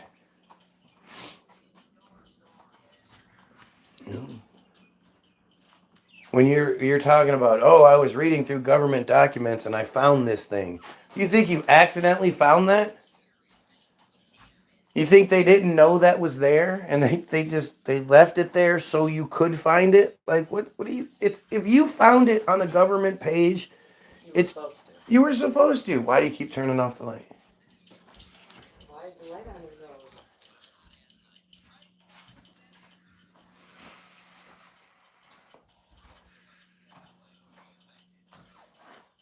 It's just crazy, right? It's crazy how willingly deceived everyone is. Let's go back to this.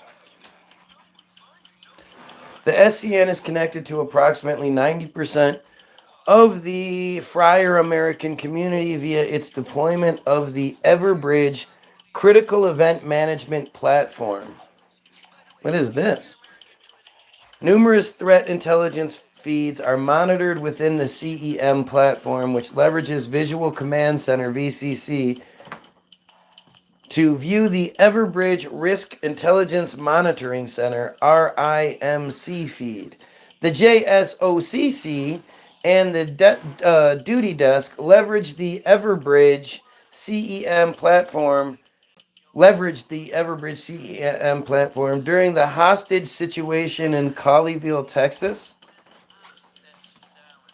What hostage situation are we talking about in Colleyville, Texas?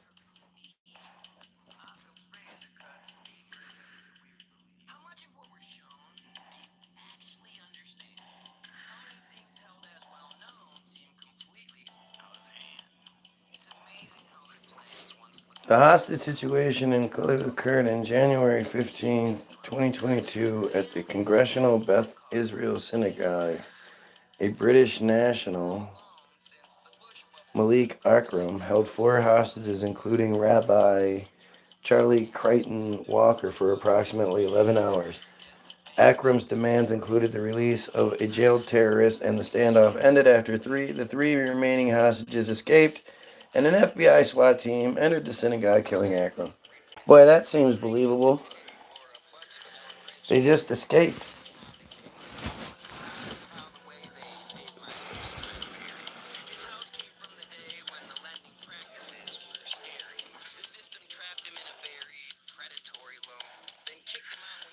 The hostages just escaped, and then the guy was killed, as always. Everbridge provided important situational awareness during the critical event and equipped SCN with the tools to issue an eventual all clear to its members nationally. So, do you guys see this? Like when we say that they have secret networks that connect them all, and you know, people say, "Oh, that's just you're crazy. That doesn't." It's right here. They estimate they are connected to 90% of American friars. 90% are connected through this network. I guess on their phones. It's definitely not some real-time security network that we all have access to. That's fucking crazy. Why do you think that is? Especially when every single thing that involves them, like even that hostage situation, oh, and then they escaped and everything was fine, and then the perpetrator was killed. What? What? Like, this is just how their narratives work.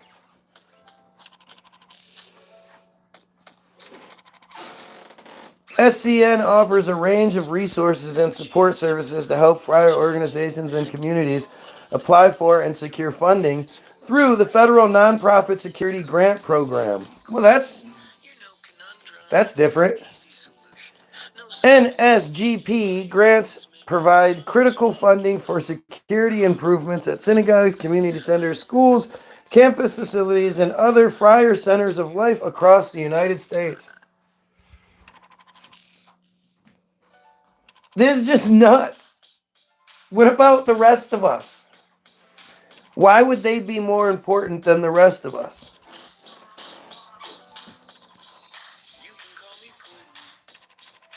To assist in the community's utilization of this federal program, paid for by the taxpayers, paid for by us, to secure them. SEN provides faculty assessments or facility assessments, offers consultations on physical security solutions and strategies, conducts webinars, and facilitates grant review and guidance support. Eligible NSGP expenses alarms include equipment such as cameras, locks, and alarm systems, training for staff and community members, and security personnel. In 2023, SCN secured professionals conducted 790 comprehensive faculty or facility security assessments, and informal walkthroughs, enabling hundreds of friar organizations to upgrade security measures and obtain over $27.4 million in federal grants. That is just nuts. That is nuts.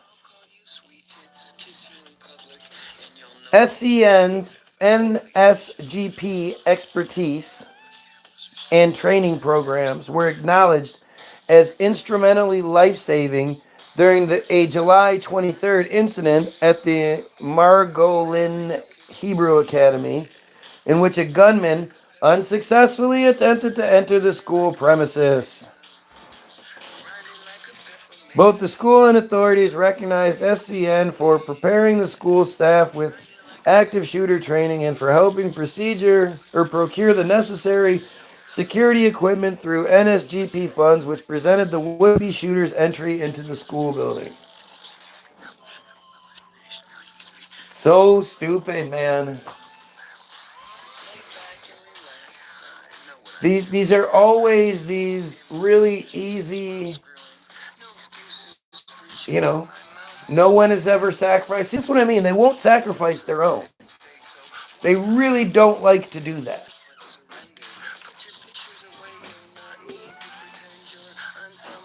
So that's why they give us a Charlie Kirk. So when they eliminate that guy, they can pretend to care so much by putting out the Charlie Kirk as an angel video. That shit was insane. SCN secures more NSGP funds for faith-based institutions than any organization in the United States. Yeah, but only that one faith. Communities with SCN-managed programs have realized a 140% increase in their federal funding since the SCN involvement. Jesus Christ. 140% increase. That's like 3 times the amount they were getting beforehand.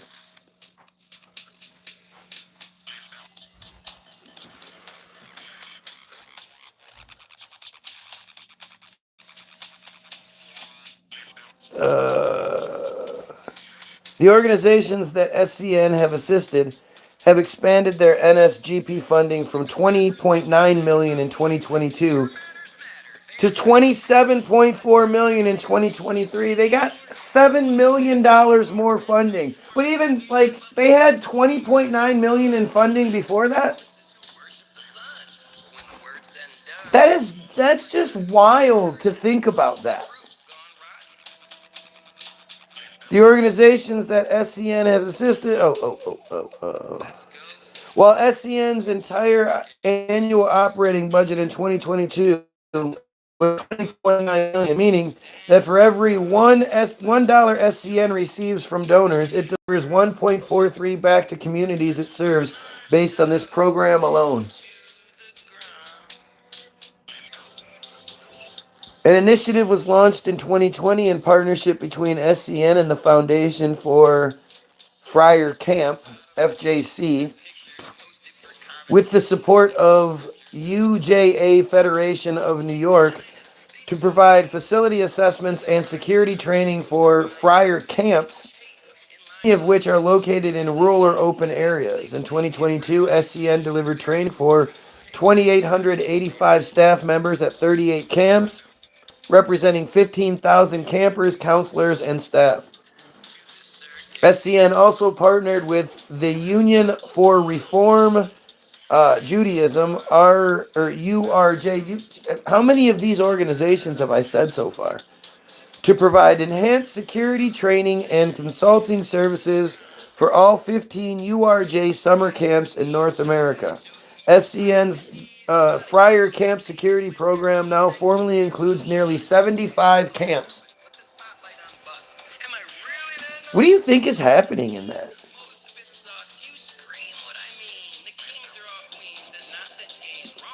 I mean, think about that shit.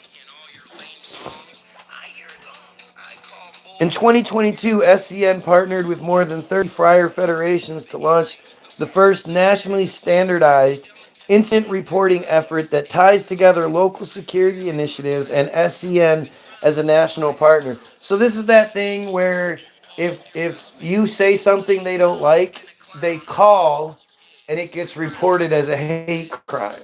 So then when they say something, they experience more hate crimes than anyone else in the country, and because nobody else has a fucking. Can you imagine if black people had something they could report every time somebody called, dropped the N bomb?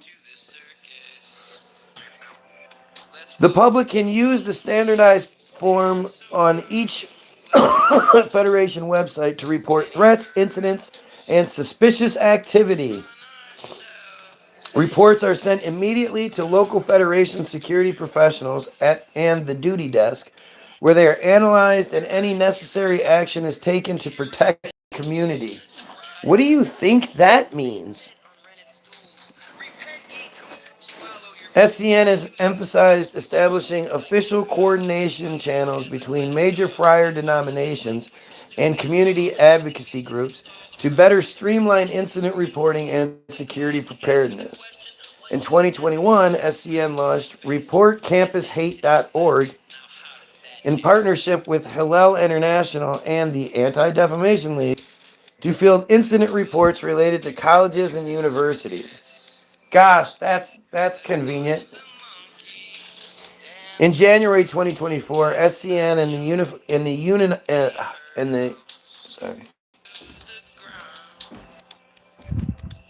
the United Synagogue of Conservative Judaism announced a formal memorandum of agreement. I haven't heard of a memorandum of agreement before.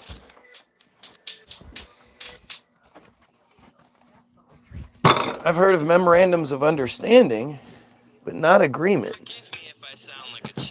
That's a little weird, don't you think? Let's see. Let's see if it'll give me a definition of a memorandum of agreement. A memorandum of agreement is a legally binding document between two or more parties that details a partnership and its objectives, outlining roles, responsibilities, and goals. It is a comprehensive roadmap for collaboration, often used for joint ventures or to formalize a partnership with specific deliverables. Memorandum of understanding, memorandum of agreement, is legally enforceable. A typical MOA includes the parties involved, the scope of work, financial obligations, duration, and consequences for non-compliance.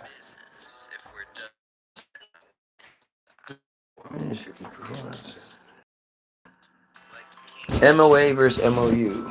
MOA, legally binding and enforceable in court. It is a more formal agreement used when specific legal duties and rights are being established, such as in a joint venture or partnership that requires a detailed roadmap. There we go again. An MOU Typically not legally binding, though it can be if specific legal clauses are included. It is often used as a preliminary or non-committal handshake on paper to outline general expectations before a more formal contract or MOA is drafted. Wow, that is really interesting. Are we serious? They actually finally made a memorandum of understanding page?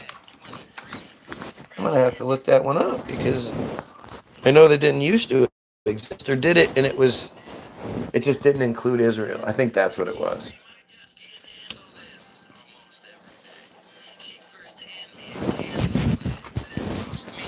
Okay, so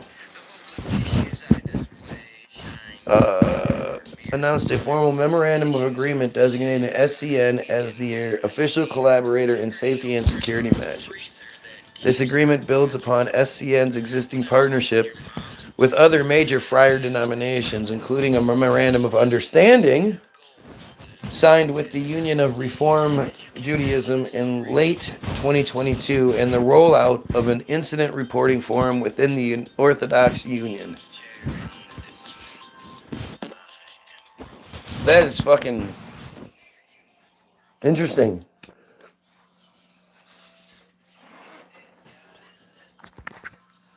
I mean, it's like I'm reading conspiracy theory, right? Involvement in major events. On October 27, 2018, Robert Bowers stormed a Pittsburgh synagogue complex in the Squirrel Hill neighborhood where he killed 11 worshipers and injured several others.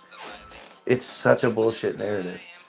The event was the deadliest attack on the friar community in United States history and served as an inflection point for for friar communal security in North America. I mean, it's just crazy to think like in a situation where they supposedly lost 11 people, this is the deadliest attack they've received in years, and yet they have a larger security program than anyone else does. Like, it just doesn't even make any sense. And it makes more sense, especially considering the narrative that's given is just ridiculous when it comes to that entire narrative. That this is a fake narrative used to facilitate the law changes and the Semitism that was going to be showered upon the community after the fact. It's like how 9 made the Patriot Act possible, right?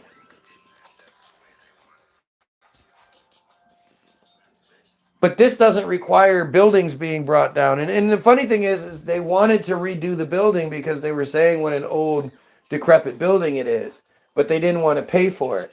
So not only did they get all these laws to change, they also got a rebuilt synagogue on the government dime.